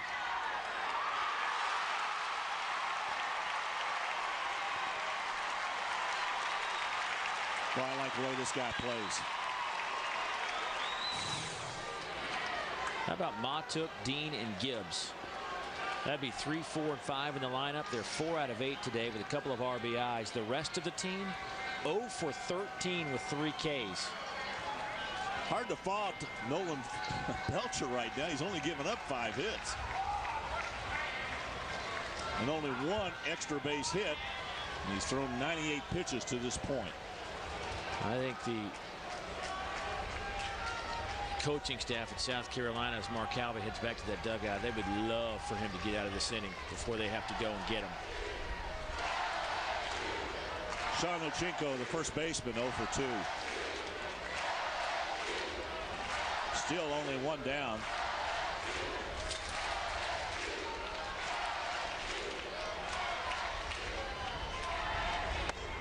There's a strike. Matuk over first base, 8 of 11 in stolen bases this year.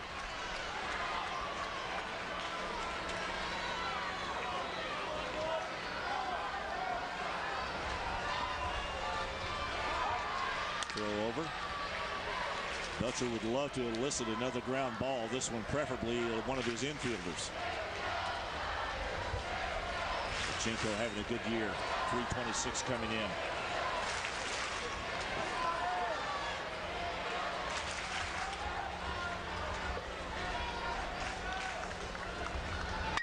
There's a shot to left field. Mack back. He's got it measured. He's got it in his glove. 2 down.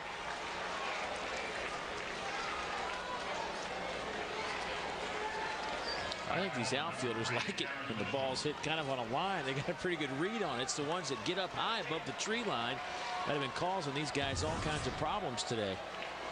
There's the story with Belcher at his pitch count. 100 as he is 1 out away from getting through 6 innings. And they bring up the right fielder, Jared Mitchell. Mitchell was hit by a pitch back in the second and struck out in the 4th.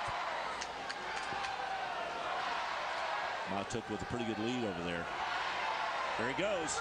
They've got him picked off. The throw down. Got him. Caught stealing. Mikey Matuk. Good play by Belcher that time. The toss over to the first baseman, Ebert, and the throw down to Haney, and he applies the tag.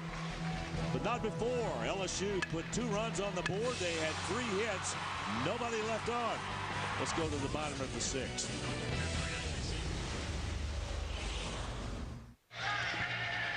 There's a shot from the right field camera, straight down the line toward home plate here in Hoover, Alabama, the 2009 SEC Baseball Championship. LSU just got 2 runs. South Carolina has yet to put anything on the board, and Ray Tanner would like to see his offense start to perform. They've only gotten 2 hits so far this game. Record of 38-20, 17-30, second in the East, and a lot of that, Dave, came at the end of the season. They're currently ranked number 25 by Baseball America. A good RPI at 23. Won 11 of their last 13 games.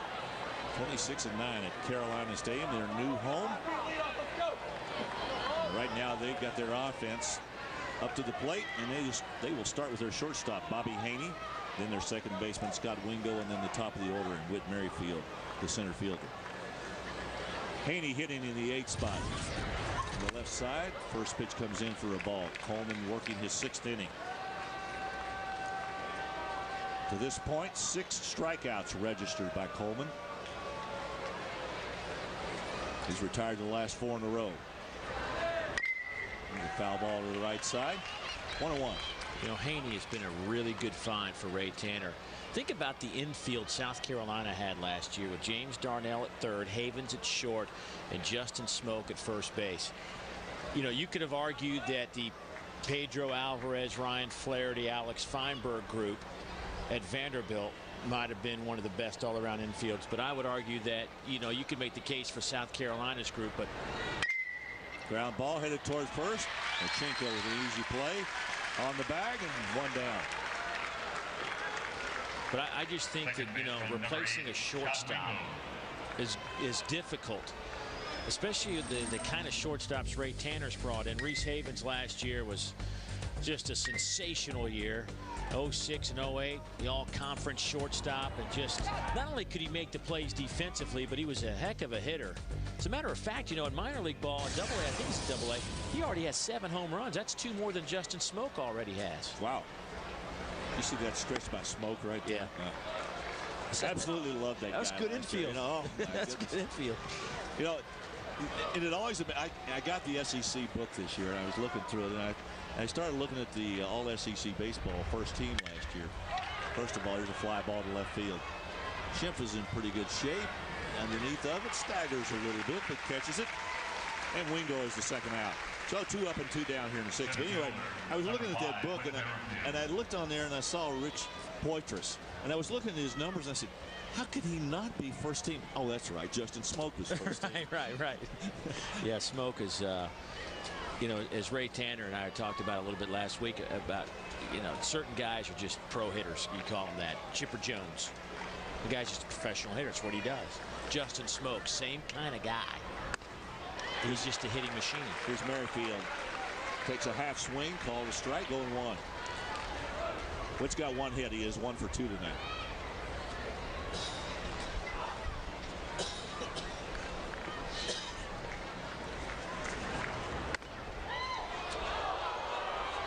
But the player of the year last year at shortstop was Gordon Beck. Oh, I mean, my goodness gracious. I mean, great arm, great range, could hit the baseball. They've had a lot of good ones flow through this league. 1-2. Merrifield looking for his second hit.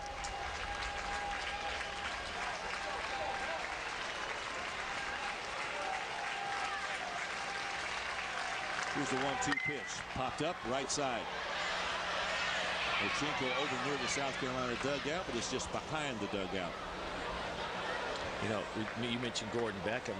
Ironically, he plays right here with the Birmingham Barons in this ballpark.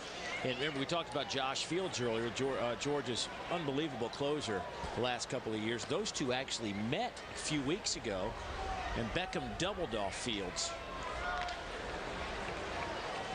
Probably will never let him forget it either. You know it. He probably sent him the baseball. Here's Coleman's 1-2. Shot towards short. Good pick up by Nolan. Throw across, got him. Pretty play.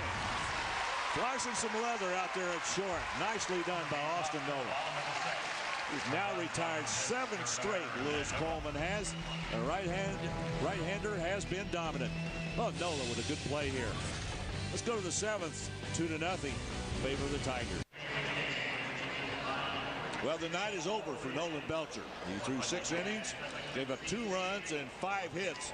Certainly a quality start on his part, as he was able to do what he needed to do against the Tigers. Kind of held them at bay. A very good hitting squad.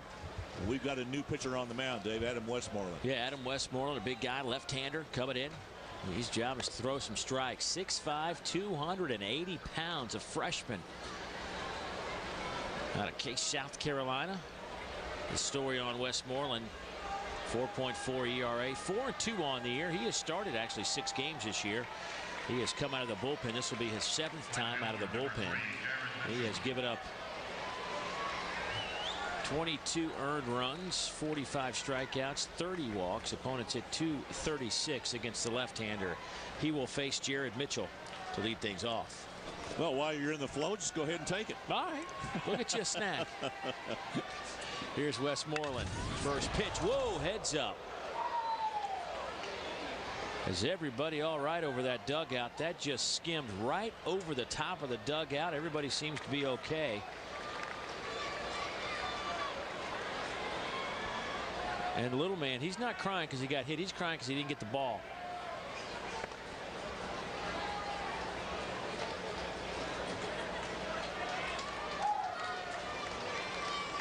That must be Big Brother's not going to give it to him.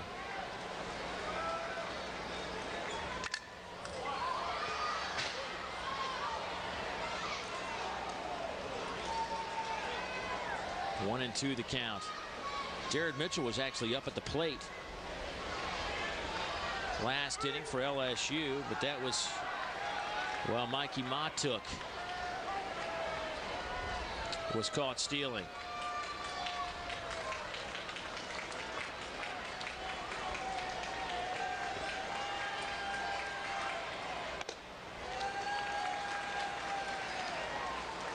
Two and 2 the count. Jared today is hit by a pitch. Got hit right on the helmet with a breaking ball that didn't necessarily break. So I guess it wasn't a breaking ball. I guess it was just a soft pitch. More like a changeup. Westmoreland misses after getting ahead in the count. He's now behind 3 and 2. Here we go with the payoff to Jared Mitchell.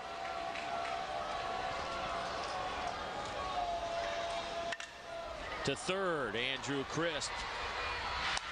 Got him, 1 down.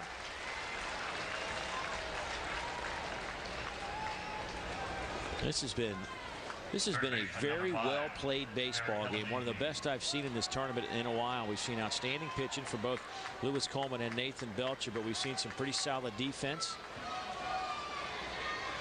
on both sides. Matter of fact, DJ LeMahieu ended the inning, the shortstop for LSU last time, with a nice pick at short.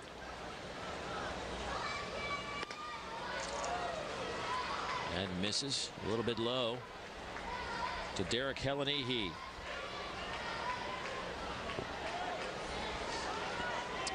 Helenihi was a big spark for LSU yesterday, keeping the dream alive. And this is what it was. Boom. That home run propelled LSU to the win over Alabama. Curveball upstairs. Helenihi with 3 homers on the year. He's flied out twice today. 2-1 to count.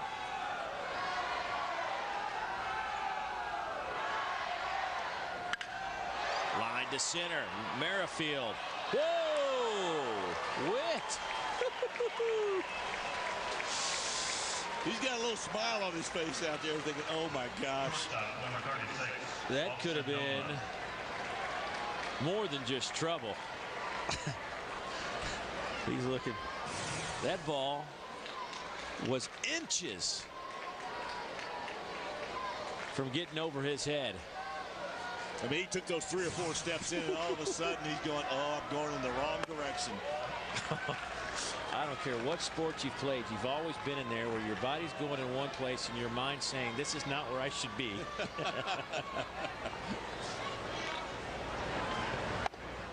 Westmoreland having trouble getting that breaking ball in for a strike.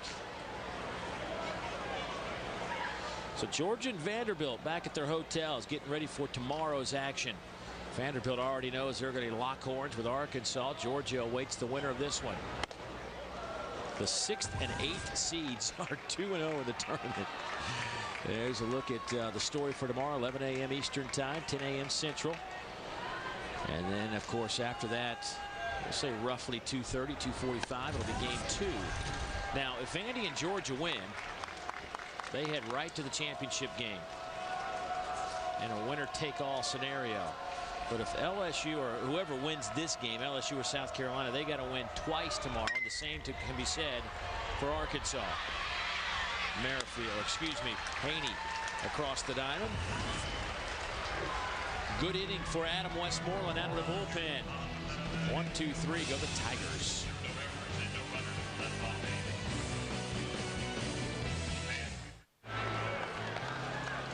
2-0 LSU over South Carolina, a top 25 showdown. One of these teams will play tomorrow, one will go home. But it has been a very entertaining baseball game. We've had a good crowd tonight on a cool, crisp evening. Wind has been blowing in. Been an overcast day, but as Larry and I have said on more than one occasion to each other during these commercial breaks, we will take this after spending so many years in 95-degree weather and humidity at 95%. And this has been a real treat. Number 17. I would leave this tournament and look like a lobster. I've seen you leave a lot of places looking like a lobster. Or looking for a lobster.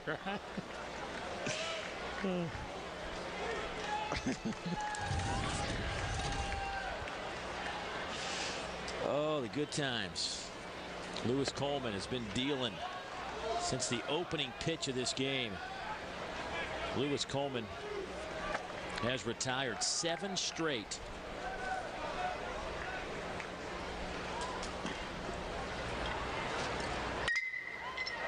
And you can stop the streak now. D'Angelo Mack with the 3rd South Carolina hit of the evening, and a good start to the Carolina 7th. Just right back up the middle. Good job by D'Angelo Mack. A lot of times you get in these situations, and I hear coaches talk about it, guys begin to press. They're looking for the big shot. They're trying to get the team back in the game with one swing. D'Angelo, being a senior like he is, understands that this is not a one swing type of game. Not against Lewis Coleman anyway.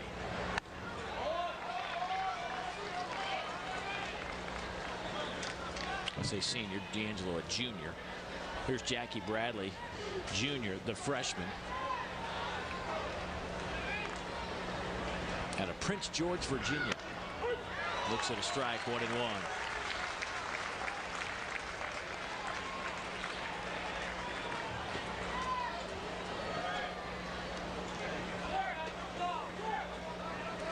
It should be South Carolina, but the first time through the order, 1 hit, 4 Ks. Pretty much the same thing for the second time. It wasn't Arkansas hit the ball pretty good today. They scored 10 runs. If they could score 10 runs against Lewis Coleman, that'd be something.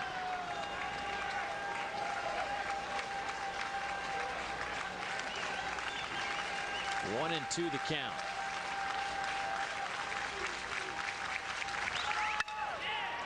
This could be 2. It was hit that hard. 6, 4, 3. Got him. How about that work by Austin Nola down at short? This kid has got a great glove. First baseman, number 47, Nick Evers.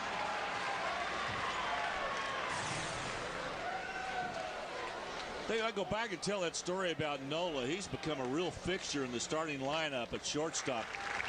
They moved LeMahieu to second base to get him out of there. In the last 18 games, LSU has been on fire, and a lot of it has been the fact that Nola has done such a great job playing that shortstop position.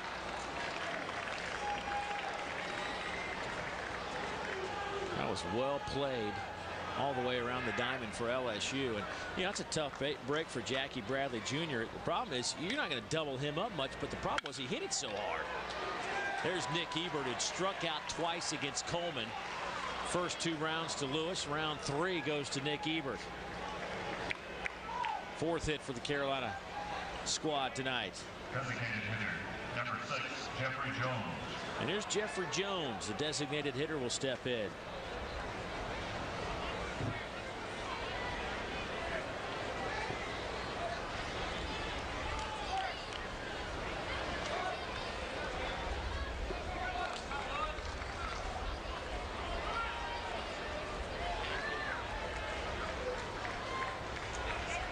Jeffrey Jones will step in with 1 home run on the year.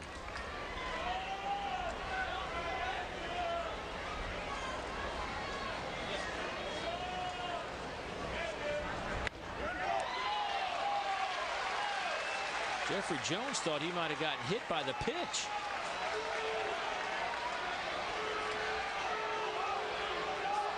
Ray Tanner comes out.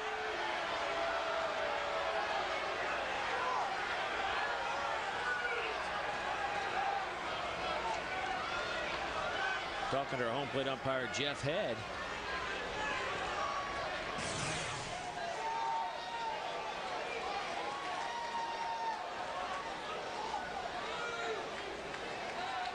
Jeffrey Jones points to his left leg like that ball hit him. He was getting ready to take off. Very hard to tell from that angle. I couldn't tell whether the ball got him or not.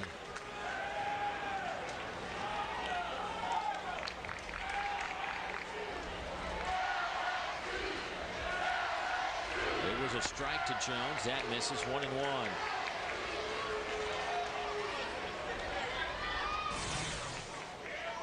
Let's watch this one more time and see what happens. It's a breaking ball. Coleman slider again, down and in. And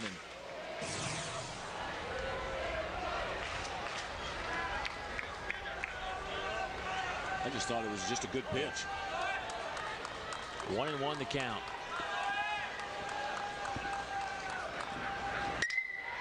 There's a fly ball left field. Ryan Schimpf back pedals. That's the 3rd out. So the Nick Ebert single goes for naught. It was a nice double play that helped LSU out of the inning. We have played 7. Your teams, your network, Fox Sports South. We're back at Regions Park in Hoover, Alabama. There's Lewis Coleman throwing a nice little 4-hitter right now against LSU. But how about the Gamecock pitchers? They've thrown a nice little 5-hitter. As this LSU club is poised to make another deep run into the NCAA tournament. They'd love to keep playing here and go back-to-back in terms of the SEC Tournament Championship. Ranked number 2 in the country in Baseball America. Declared co-champions in the SEC along with Ole Miss. They did take 2 of 3 from the Rebels during the regular season. NCAA RPI is 10th.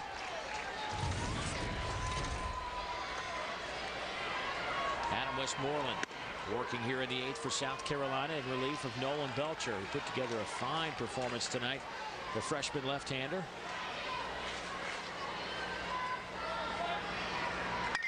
That curveball slapped heads up into the seats again.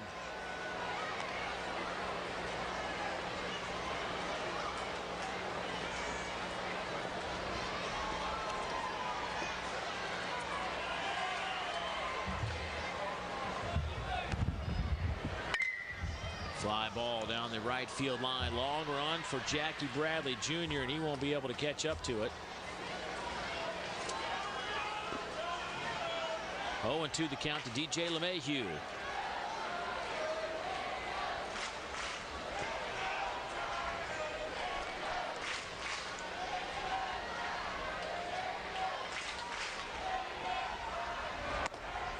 Fastball way outside.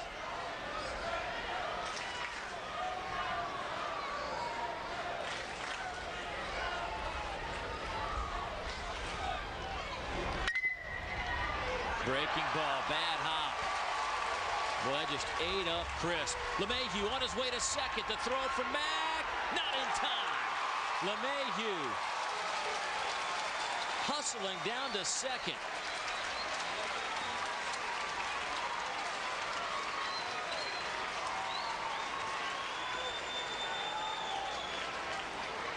That was an outstanding play right there. Once the ball got by once it got by the third baseman over there, South Carolina, Andrew Crisp, and got into left field, he was almost determined to get to second base, and he has got great speed.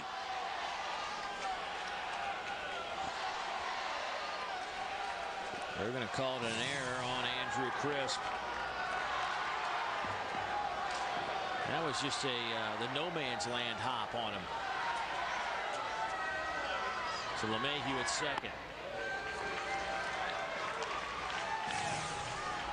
Watch LeMahieu in real time book it around first base.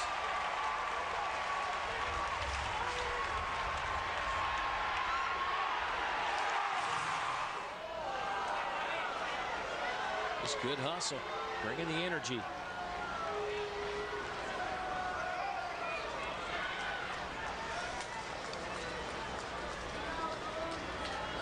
You know, he's a big guy. He's 6'4". He can motor. He's got a stride. You know, 2 strides and he's at first to second.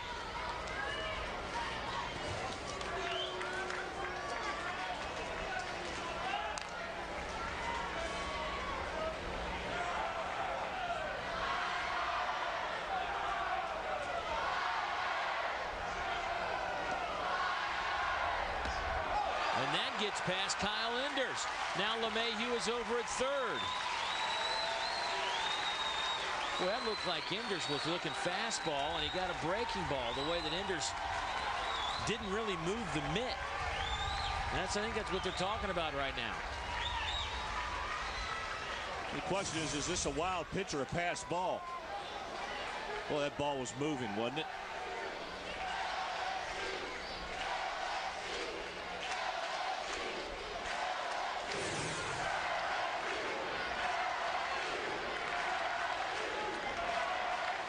Two and one the count to Ryan Schimpf.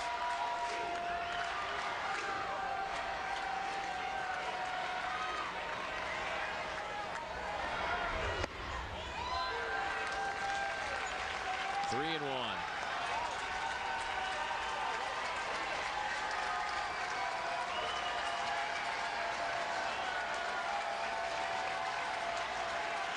South Carolina's infield is in. They're going to try to cut this run off.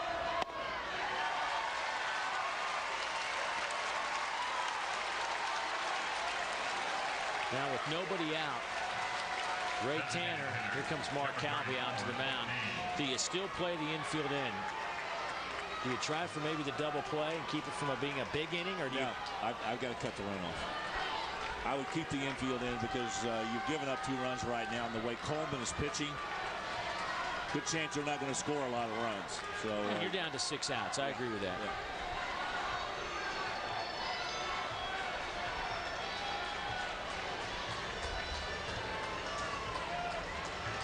Westmoreland in relief of Nolan Belcher, the freshman left-hander, gives way to the other freshman. And Westmoreland, who is from right there just outside of Columbia, have a hometown product, getting to pitch for his hometown university. Mark Calby now in his 5th year as the pitching coach for Ray Tanner.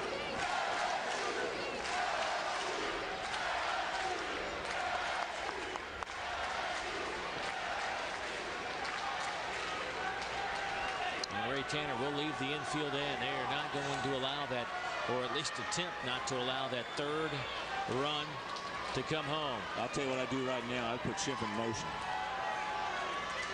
But you're in a world of hurt with Blake Dean at the plate, followed by Micah Gibbs. That's the combination that produced the 1st run. Blake Dean singled and Gibbs doubled to bring in Blake Dean back in the 6th inning. A lot of speed on the base paths right now, 1st and 3rd.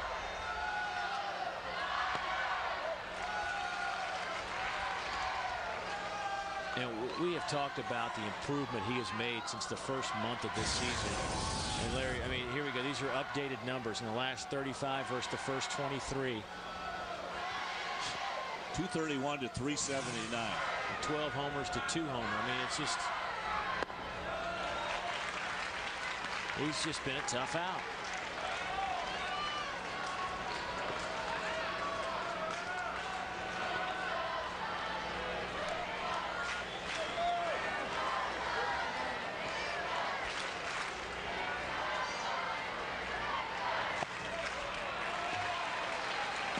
Westmoreland's getting himself in more trouble here. I mean,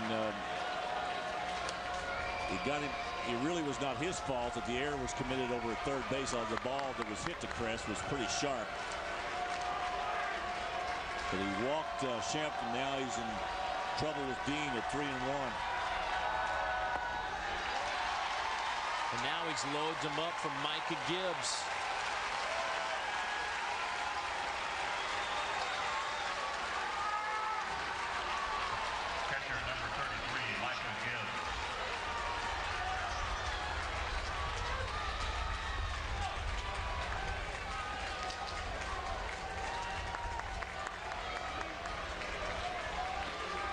Westmoreland and the Gamecocks in a world of hurt right now.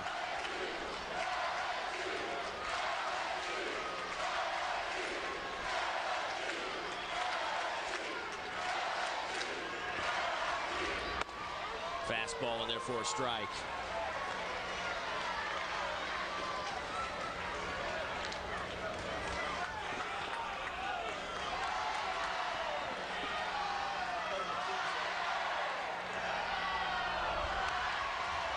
That's two pretty good fastballs right there. He got it up to 91 and 94. Gibbs took the first one and he was late on the second one.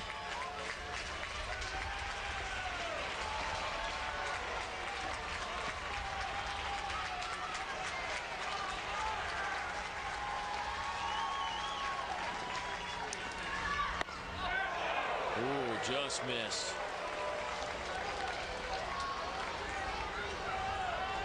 A lot of activity in that South Carolina bullpen.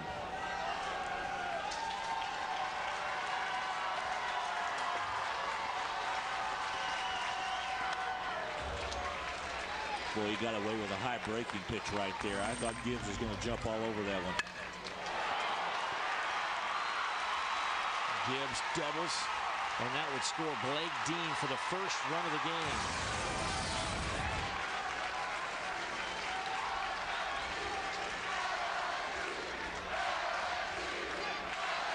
Bases loaded. Down in the dirt. Here comes a play at the plate. Enders can't come up with it. Runners move up to second and third. And LeMahieu able to touch home plate. It's now 3-0. LSU out in front.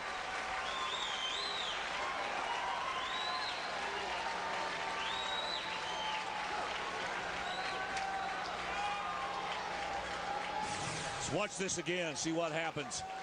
Wild pitch down in the dirt.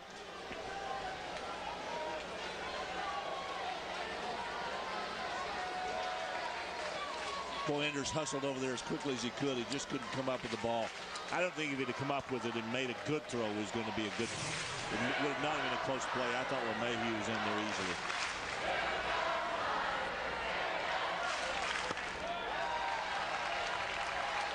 Now it's 3-2.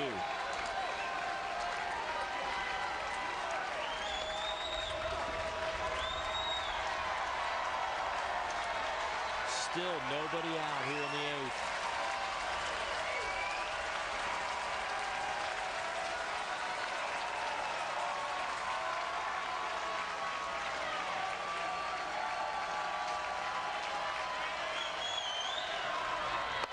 Got him looking. Dave, I got to tell you, his three best pitches right there to Gibbs were all fastballs. Center fielder, number 8. He nibbled a little bit with the breaking pitches, but it didn't work, and he came right back. It might have been a little bit of a hard slider right there. He came in there pretty quick with that ball. Boy, that was a good pitch.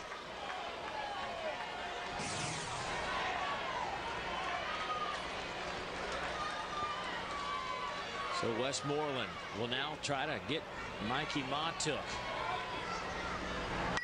Check swing, fouled straight back. Matuk his last time up, single, picked up at RBI as he scored Micah Gibbs, but then he was picked off to end the inning.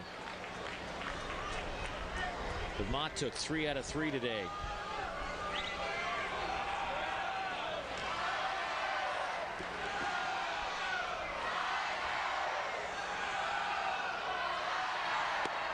Good breaking pitch. Boy, did he take a lot off of that one.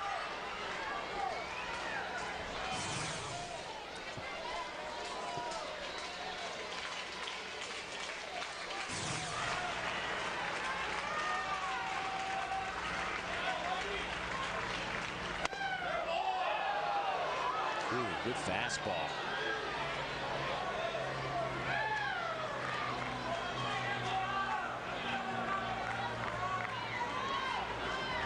Westmoreland has thrown 25 pitches this inning. Curveball. Little blue. Here's the play at the plate. Wingo's throw. Got him at the plate. And now the infield can go back to regular distance, but a heck of a play by Scott Wingo not to panic.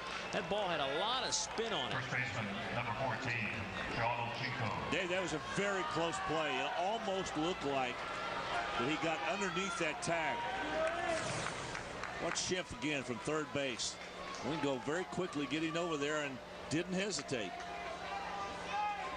Yeah, he got him. It was a good call.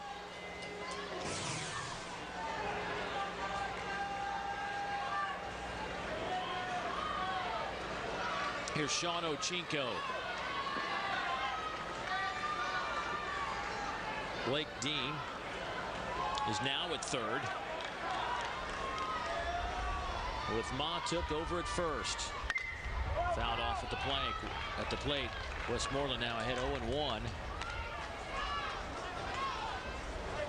Dave, if he were able to get out of this with just one run being scored, it would be remarkable, considering the fact that they had the middle of their order up there.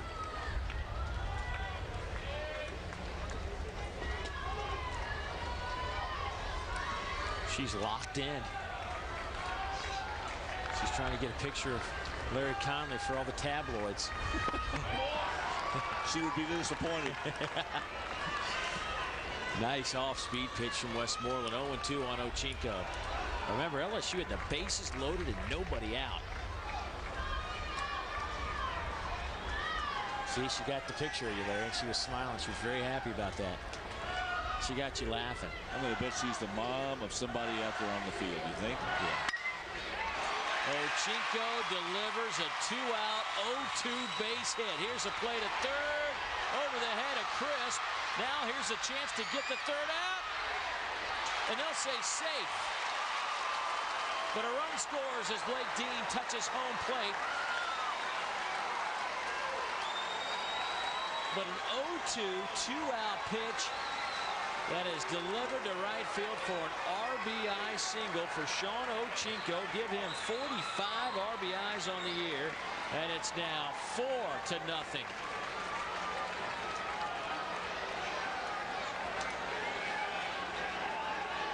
Mark Calvi on his way out to talk to his pitcher. There's the base hit. Go the other way with it. He got one up around the letters, and O'Chico just guided it into right field. Big base hit right there. There's a big difference between having a 3-run lead and a 4-run lead. Well, how about Bradley coming up throwing? This was very close here. I thought maybe he was going to get him on that tag. And we're going to have a pitcher's change.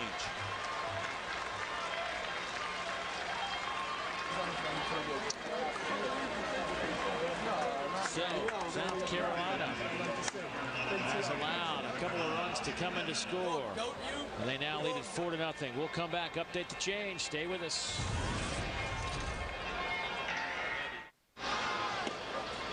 Well, we've got a new pitcher on the mound for the South Carolina Gamecocks. His name is Stephen Neff. Neff will stand in.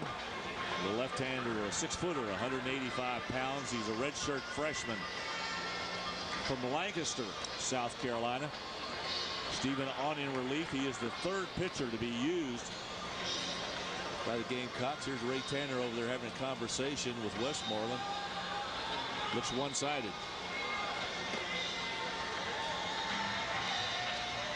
Here's Neff's record, only his third appearance of the year. As you see, he has no record, no earned run average. He's only pitched one inning.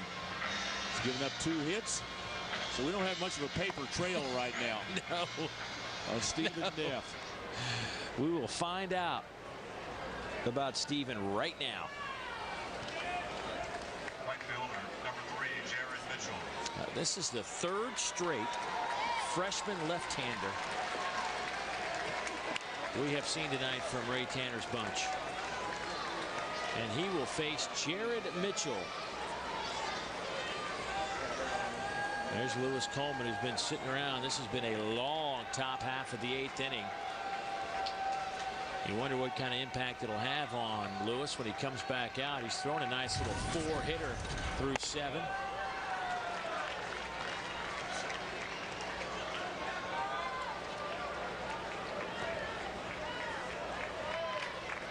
Jared 0 for 2. His average is dipped down to 328.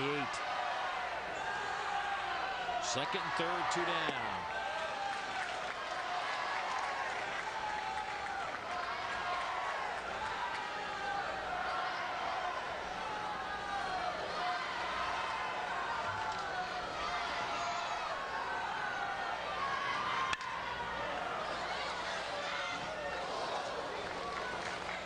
Dave, that base hit by Ochenko was the first of the inning. They have 2 runs and still 2 runners on, but they only have 1 base hit. That single, of course, it was a big one, a 2-out RBI single.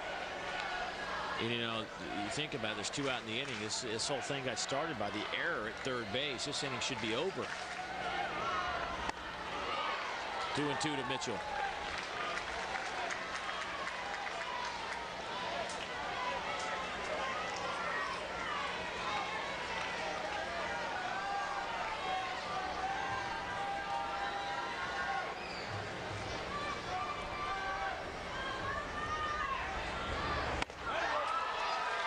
Now the inning is over, but 2 important runs for LSU.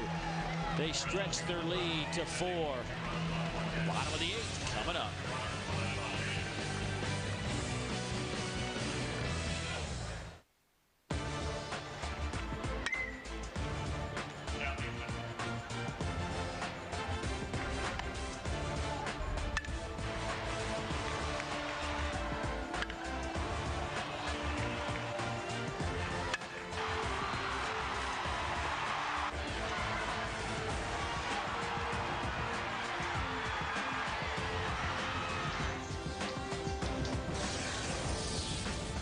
It's been a good baseball game as we bring you our Arby's game summary.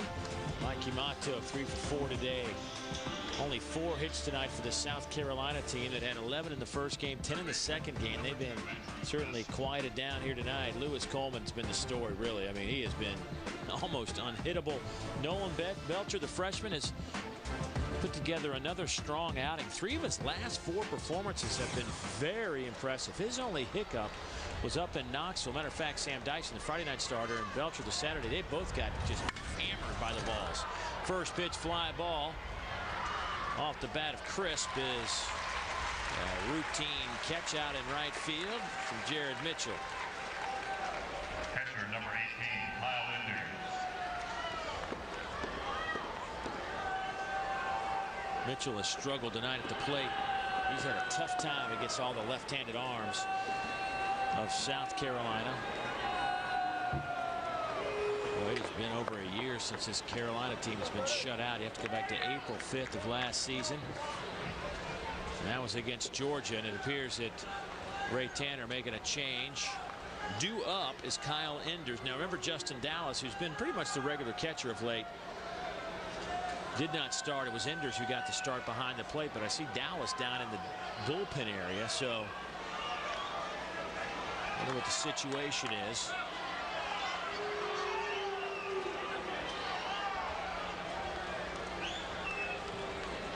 Now batting for South Carolina. And it will number be a 36, pinch hitter Thomas. as Brady Thomas comes in.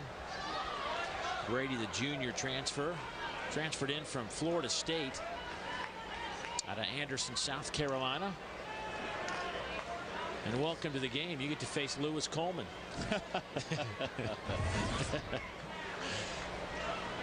Enders, remember that pass ball that allowed that run to score, that fourth run? Enders came up and he had a grimace on his face. I wonder if he might not have tweaked something. Could have. First pitch, fouled straight back.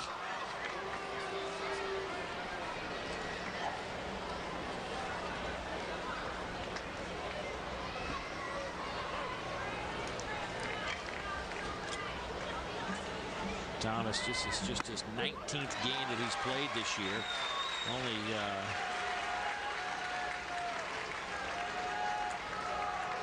24 plate appearances on the season. Looks at ball one, 1-2 the count. Hitting 105. Has a couple of hits, 19 official at bats, but he does have 5 walks. And he has struck out 6 times.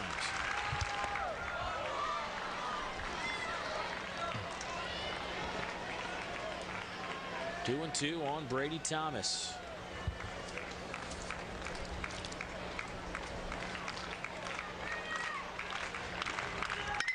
Hammered. That ball is touched.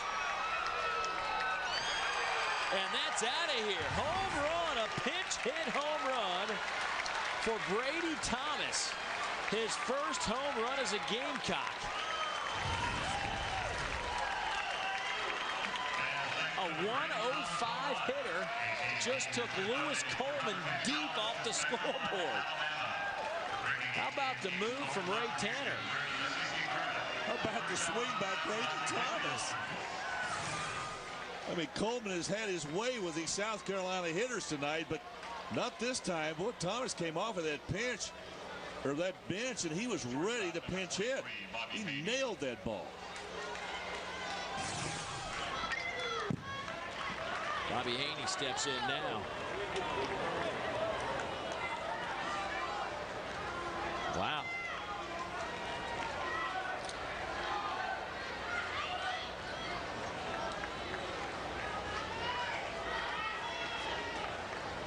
Just reading the ground ball to first base. That'll be taken by Sean Ochinko, out number 2. But just reading the media guide on Brady Thomas, obviously not a lot, as you say, paper trail on Brady. Transferred in from Florida State. It says, surprise in fall drills after transferring from Florida State. Has a knack for putting together quality at bats. Just did. Yes, he does. And it looks like he'll put the gear on.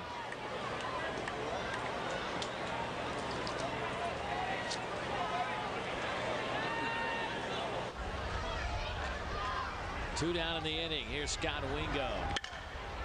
He lofts one into shallow right. Long run for Jared Mitchell. He's able to put a glove on it. So Lewis Coleman makes a mistake, but he gets out of the 8th.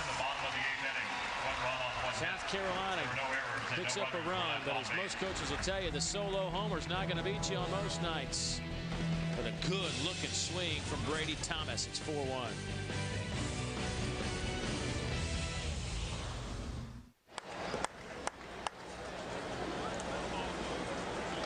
Lewis Coleman. Just another day at the ballpark for Lewis. Trying for his 11th win, Dave. You know, anytime you get around 9 wins in the college baseball season, you're doing well. He has been very impressive. Justin Dallas now back behind the plate.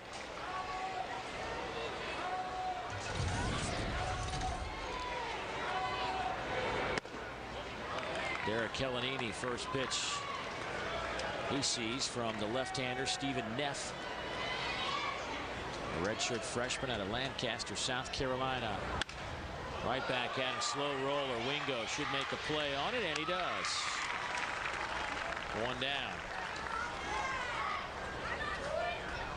Shortstop number 36. And Austin Nola will step in. Wingo, a guy you just see there. He's in there for one reason. It's that leather in his left hand. He is a tremendous defensive player. Now, he wasn't a big. He didn't hit for much in high school either. You know, I mean, that's not been his forte. You've just known that he's been like a vacuum out there at second base.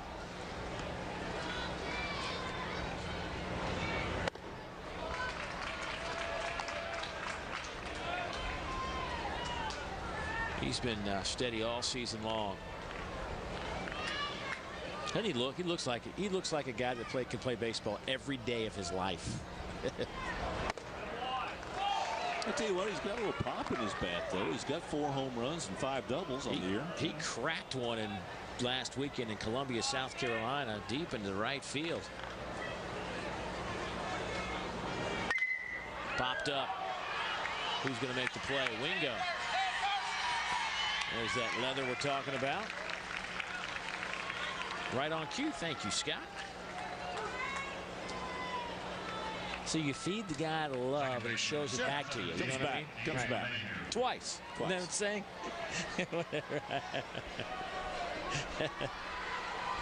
Dave, you're a great humanitarian. Yeah, that's what I pride myself on. I think a lot of people see that in me.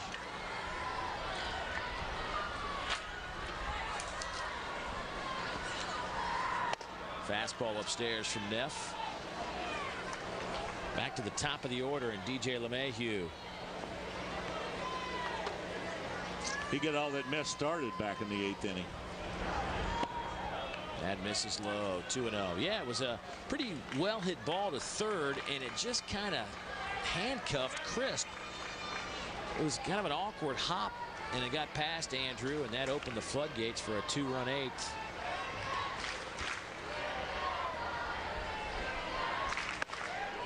Strike 2-1. Now Neff has come on and retired the 3 batters he's faced.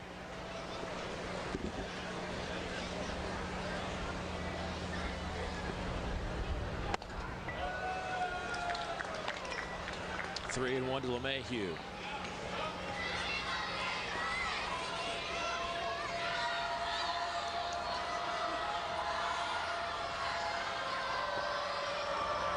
Foul back, full 3-2.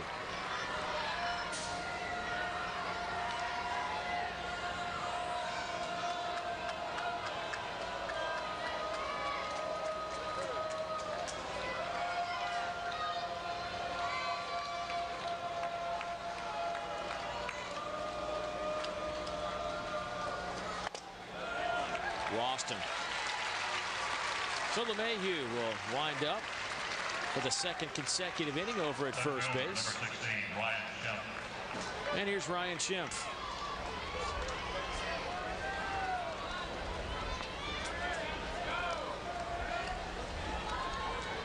Ryan 0 for 3 today, had a walk, but was thrown out the plate on a fielder's choice.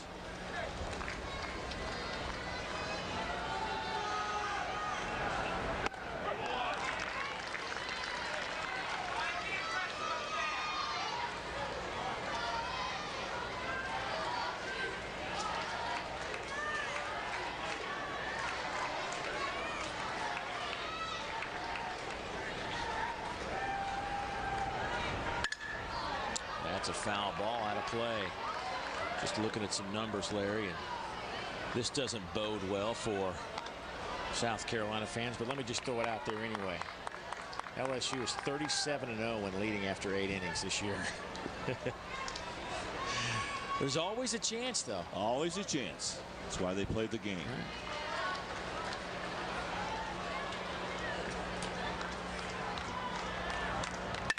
Here's a ground ball. Let's see if Wingo can make all 3 outs. See? It's because I pumped him.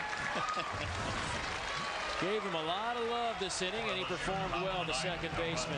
Now South Carolina is going to need a big offensive inning. They're down to their final 3 outs.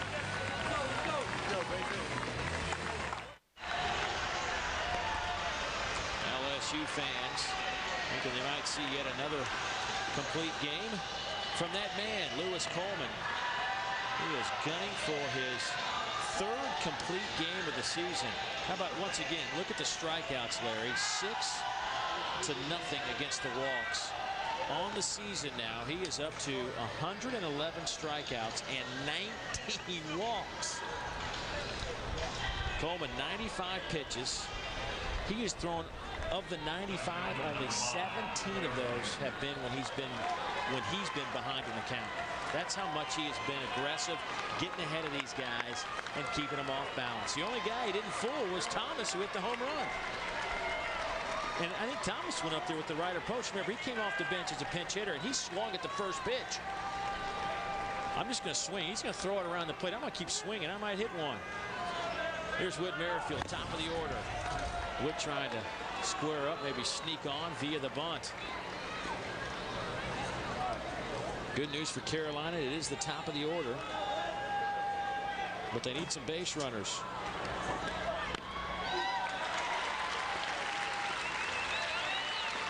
I'm sure that Ray Tanner has instructed his hitters to go up there and take a strike before you start swinging. But the way Coleman's pitching, maybe the best pitch you might get will be the first pitch.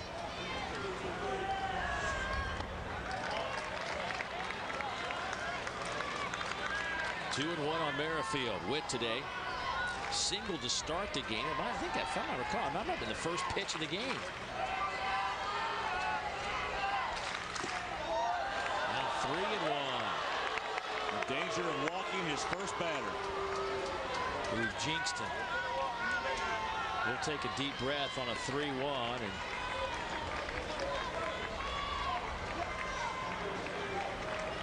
I'd be willing to say this might be his first 3-1 count of the afternoon or the evening. Might be. Got him. 3-2 now. Now I'll tell you what, he had Nick Ebert on a 3-2. That's right. And struck him out. Yeah, that may have been that was a 3-2 on Ebert. Foul back.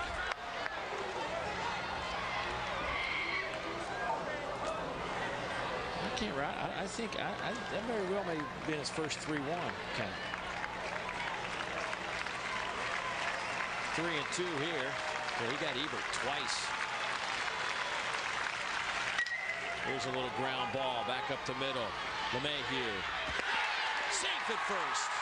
Whitfield, Merrifield beats it out as that's his second hit today. And now the leadoff man is on base. Merrifield didn't hit it hard, but hit it in the right spot. Tough to get him. If you hit a ball that slowly back up the middle, even as good a second baseman as LeMahieu is, Merrifield gets down that strike really quickly. Head down, barrel to the bag. You see those arms pumping?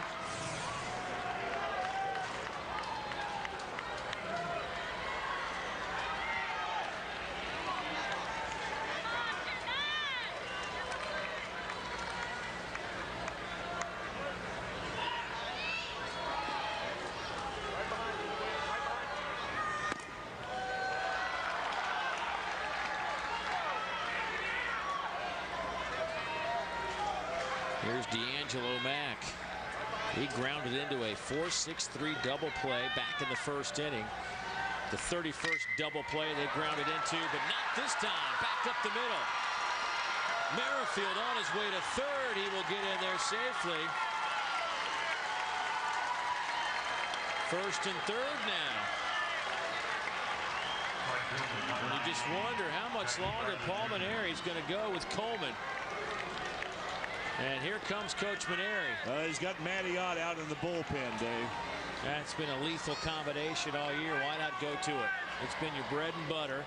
We told you when they lead after the eighth, LSU is 37-0. And one of the reasons is Matty Ott out of that bullpen.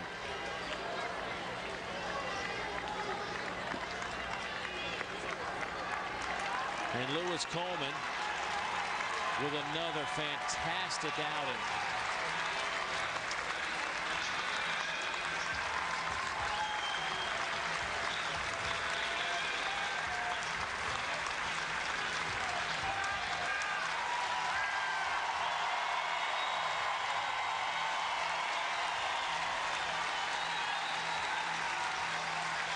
I think some of the people who are not even LSU faithful are standing and applauding that effort. We'll step aside, update the change when we come back.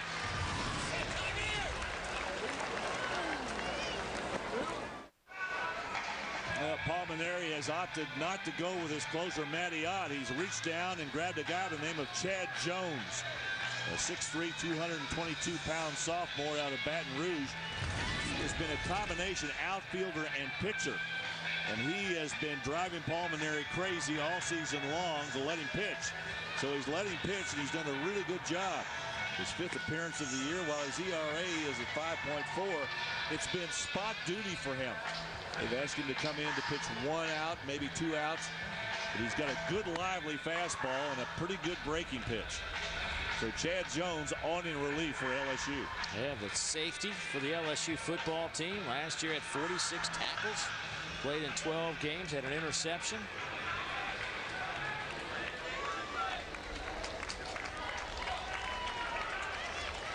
But Lewis Coleman, at least to this point, has been the story. This slider has been dominant tonight. He has gone 8 and change, 7 hits, 6 strikeouts, no walks. Of course, the 2 runners on base belong to him. But 1 earned run was off the bat of Thomas, a home run. Back of the 8th. So here's the tying run at the plate in the form of Jackie Bradley Jr. A lefty-lefty matchup. Nick Ebert on deck. Second in home runs in the conference this year is Nick Ebert. Jackie Bradley Jr. has gone deep 9 times.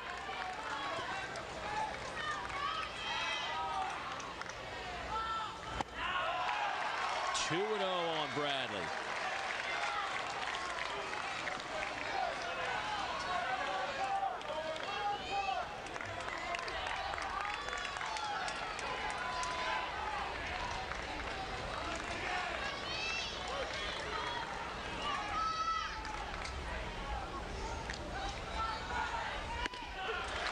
Two and one.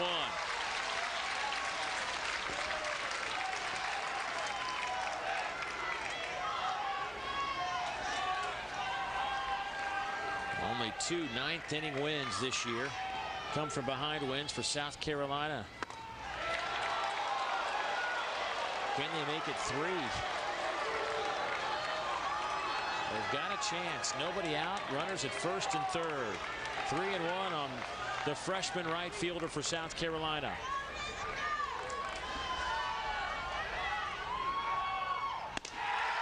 Bases are loaded. Paul Maneri, I just watched him, and he put his head in his hands. And now he's going to go out again, and this time I think he's going to go get Matty Ott.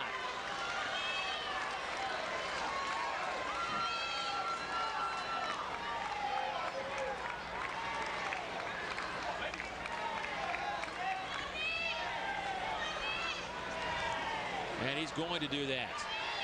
Jones was in there for one batter, lefty-lefty matchup, and he lost Jackie Bradley Jr. So here comes the closer.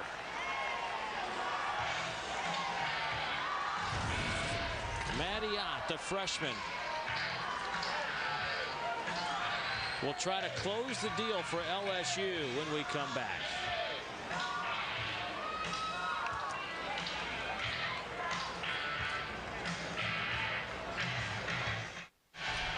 He almost had to guess that eventually he was going to come around to this. Matty Ott, the Southeastern Conference's leading save man, is now on. He has 13 saves on the year, which ranks him #1. He's already got 1 save in this tournament against Alabama as he stands in. This freshman right-hander can really deliver pitches. At 6'1", 180 pounds, the freshman is out of Metairie, Louisiana. Chad Jones, as Dave said, was in there for one reason, was simply to go lefty-lefty. Matty Ott on now in his 32nd appearance. You can see his earned run average of 2.32. What he wants to do right now is just simply throw strikes, get out, and get home. Matty Ott on in relief, Dave. Of course, Matty Ott, half of the Freshman of the Year team. The other half belongs to Preston Tucker. Of course, Preston, we saw earlier today, the first baseman for Florida out of Tampa, Florida, had a great year. At a freshman record 77 runs batted in. How about Ben Jones, the Scholar Athlete of the Year? 3.8 GPA for the Auburn Tigers in mechanical engineering. But Matty Ott, though, takes center stage. Bases loaded. How about this matchup? Bases loaded, nobody out.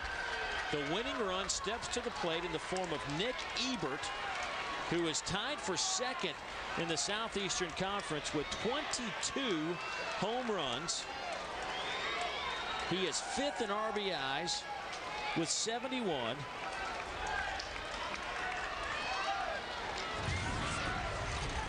And he steps in against the freshman.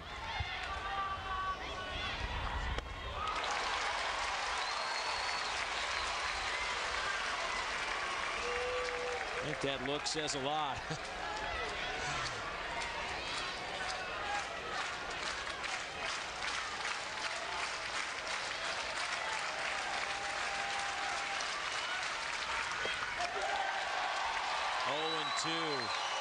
Was that a nasty slider or what?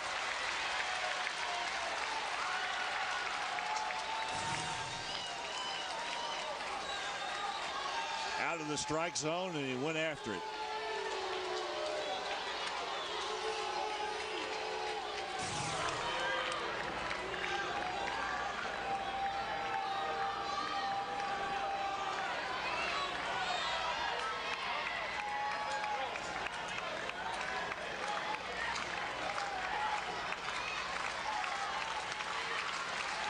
There's Nick Ebert coming off a 4-home run weekend to finish the regular season. At 4 long balls against the Bulldogs back in Columbia. Fastball just misses outside. 1-2.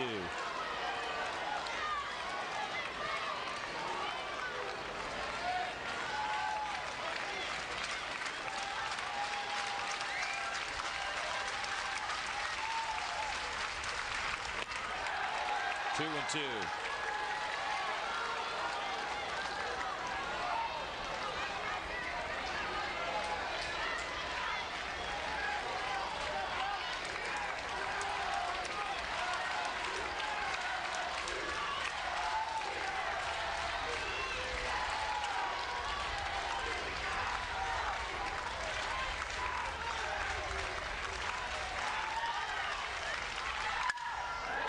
Smashed foul. Will do it again. He was just a little too quick with the bat. Yeah, he was thinking fastball from the get-go and got out way in front of that fastball, which came in at about 88 miles an hour.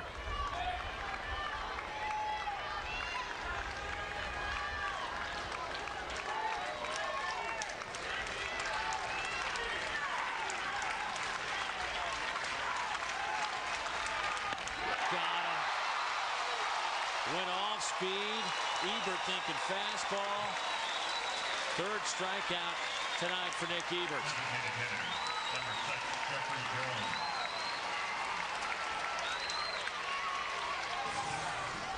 Well, Matty Ott got him out in front. Just simply took a little off of it. Good breaking pitch. Down and out of the strike zone, and Ott couldn't get it. That was a good pitch. Here's the DH, Jeffrey Jones, stepping in. 0 for 3 tonight is Jeffrey. Bases loaded, 1 down.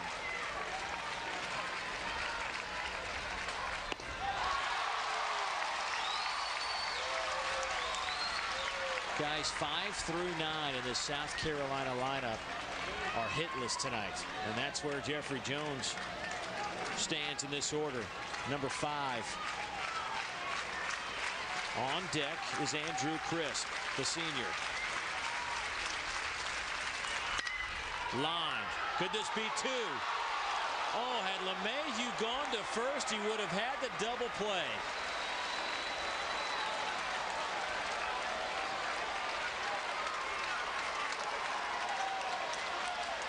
But there are 2 down in the inning. And now a pinch hitter coming up for South Carolina.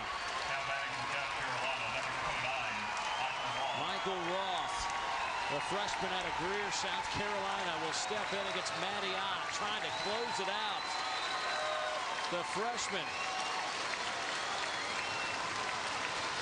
Came into the game with the bases loaded and nobody out. Can he get out of this jam? The winning run is at the plate.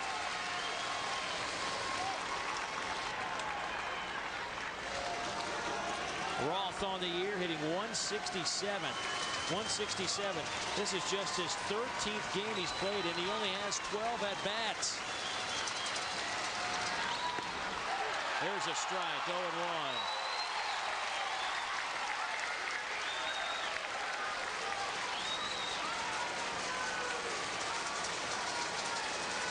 Roth 2 out of 12 at the plate this year.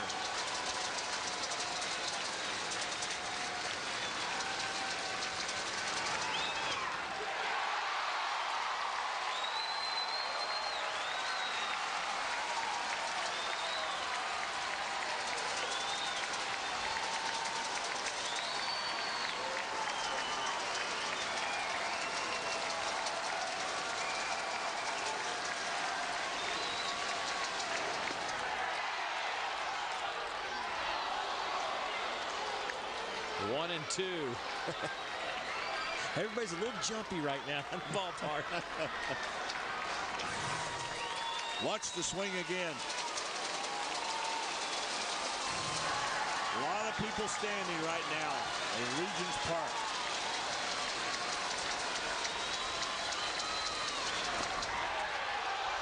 Two and two.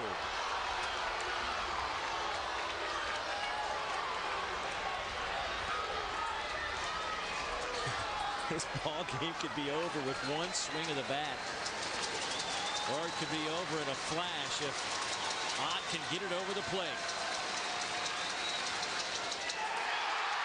And he did. LSU holds on to win it 4-1 over the South Carolina Gamecocks. The final score, LSU 4, South Carolina 1. LSU will now face Georgia tomorrow at 1:30. Thank you for your support of the Southeastern Conference Baseball Tournament.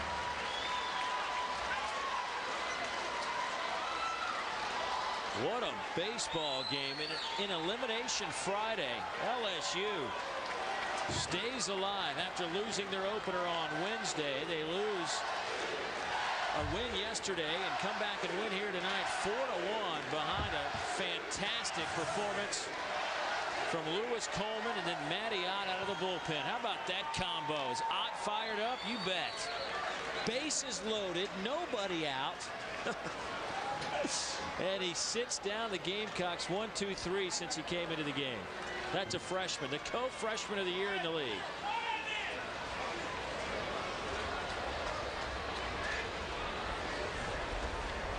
And so LSU will live to play the Georgia Bulldogs tomorrow in game number 2.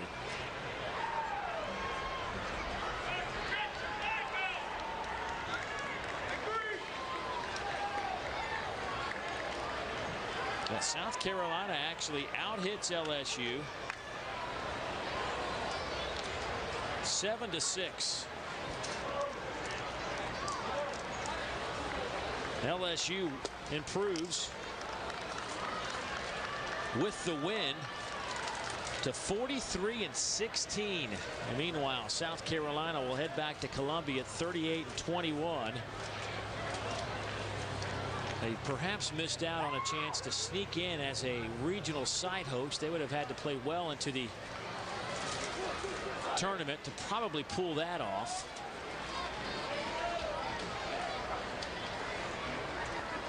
But they win it today 4-1 over South Carolina, and LSU moves on, and they will play tomorrow. Well, joining us down in that third base dugout in front of his bench is a happy. I see a smile right there, Coach Maneri. Hey, Dave Neal, Larry Conley with you. Tell you what, great baseball game tonight. And you've seen it over and over, but a lot of people probably maybe haven't seen Lewis Coleman pitch.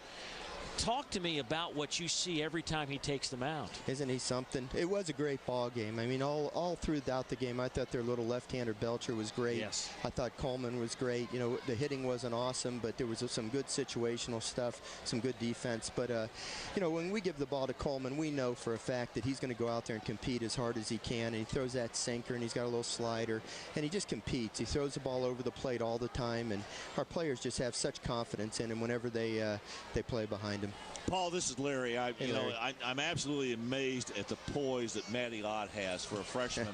For him to step out there, I mean, he leads the Southeastern Conference in saves. He got thrust into a position there with nobody out and the bases loaded, and he looked like a veteran. I gave him the old line, Larry. I said, hey, this guy's a really good hitter. Don't give him anything good to hit, but you got to throw strikes. Well, you know, I mean, you're coming in with the bases loaded, nobody out, and a kid that's got 22 home runs. And I said, look, just don't let up. If you fall behind in the count, just keep throwing it as hard as you can and hope for the best. You know, let's try to get a double play ball here, and don't worry about it if we give up a run or two. But he's an amazing kid. He's been something. I don't know where we'd be without him this year. All right, Coach, one final question before we let you go, and that is, you know, in these tournament situations, you get in the loser's bracket, a lot of talk about arms. I know, you know, really 2 and change pitchers tonight. Where are you with your staff? You got enough arms to go the rest of the way? You know, when we lost the opening game, I told the kids after the game, don't think in terms of winning this tournament. It's too overwhelming. Let's just win one game. And after we won one, let's win another one. And that's how we're going to approach tomorrow, too. Right. I think we've got some arms. You know, some other guys are going to have to step up for us. Bradshaw will start tomorrow in game 1. Hopefully there'll be a game 2, and we'll see who's left after that. But, hey, look, you know, we've used our top 2 guys. There's no question about that. But these other guys could be counted on, you know, down the road. So it's time for them to step up and help this team, too. All right, Coach, thanks for giving us guys. a good one tonight. That was All great. right. Paul Mainieri, head coach of LSU. His club will play tomorrow. We will see the purple and gold of LSU back inside Regents Park. Fantastic night of baseball. A couple of teams stay alive. Arkansas and LSU. They will take on Georgia and Vanderbilt tomorrow. We will bring you both of those games beginning at 11 o'clock Eastern time. Arkansas and Vandy up first, followed by Georgia and LSU. Stay with us as the 2009 SEC tournament continues. For Larry Conley and the rest of our crew, this is Dave Neal saying so long, everybody, and we will see you tomorrow.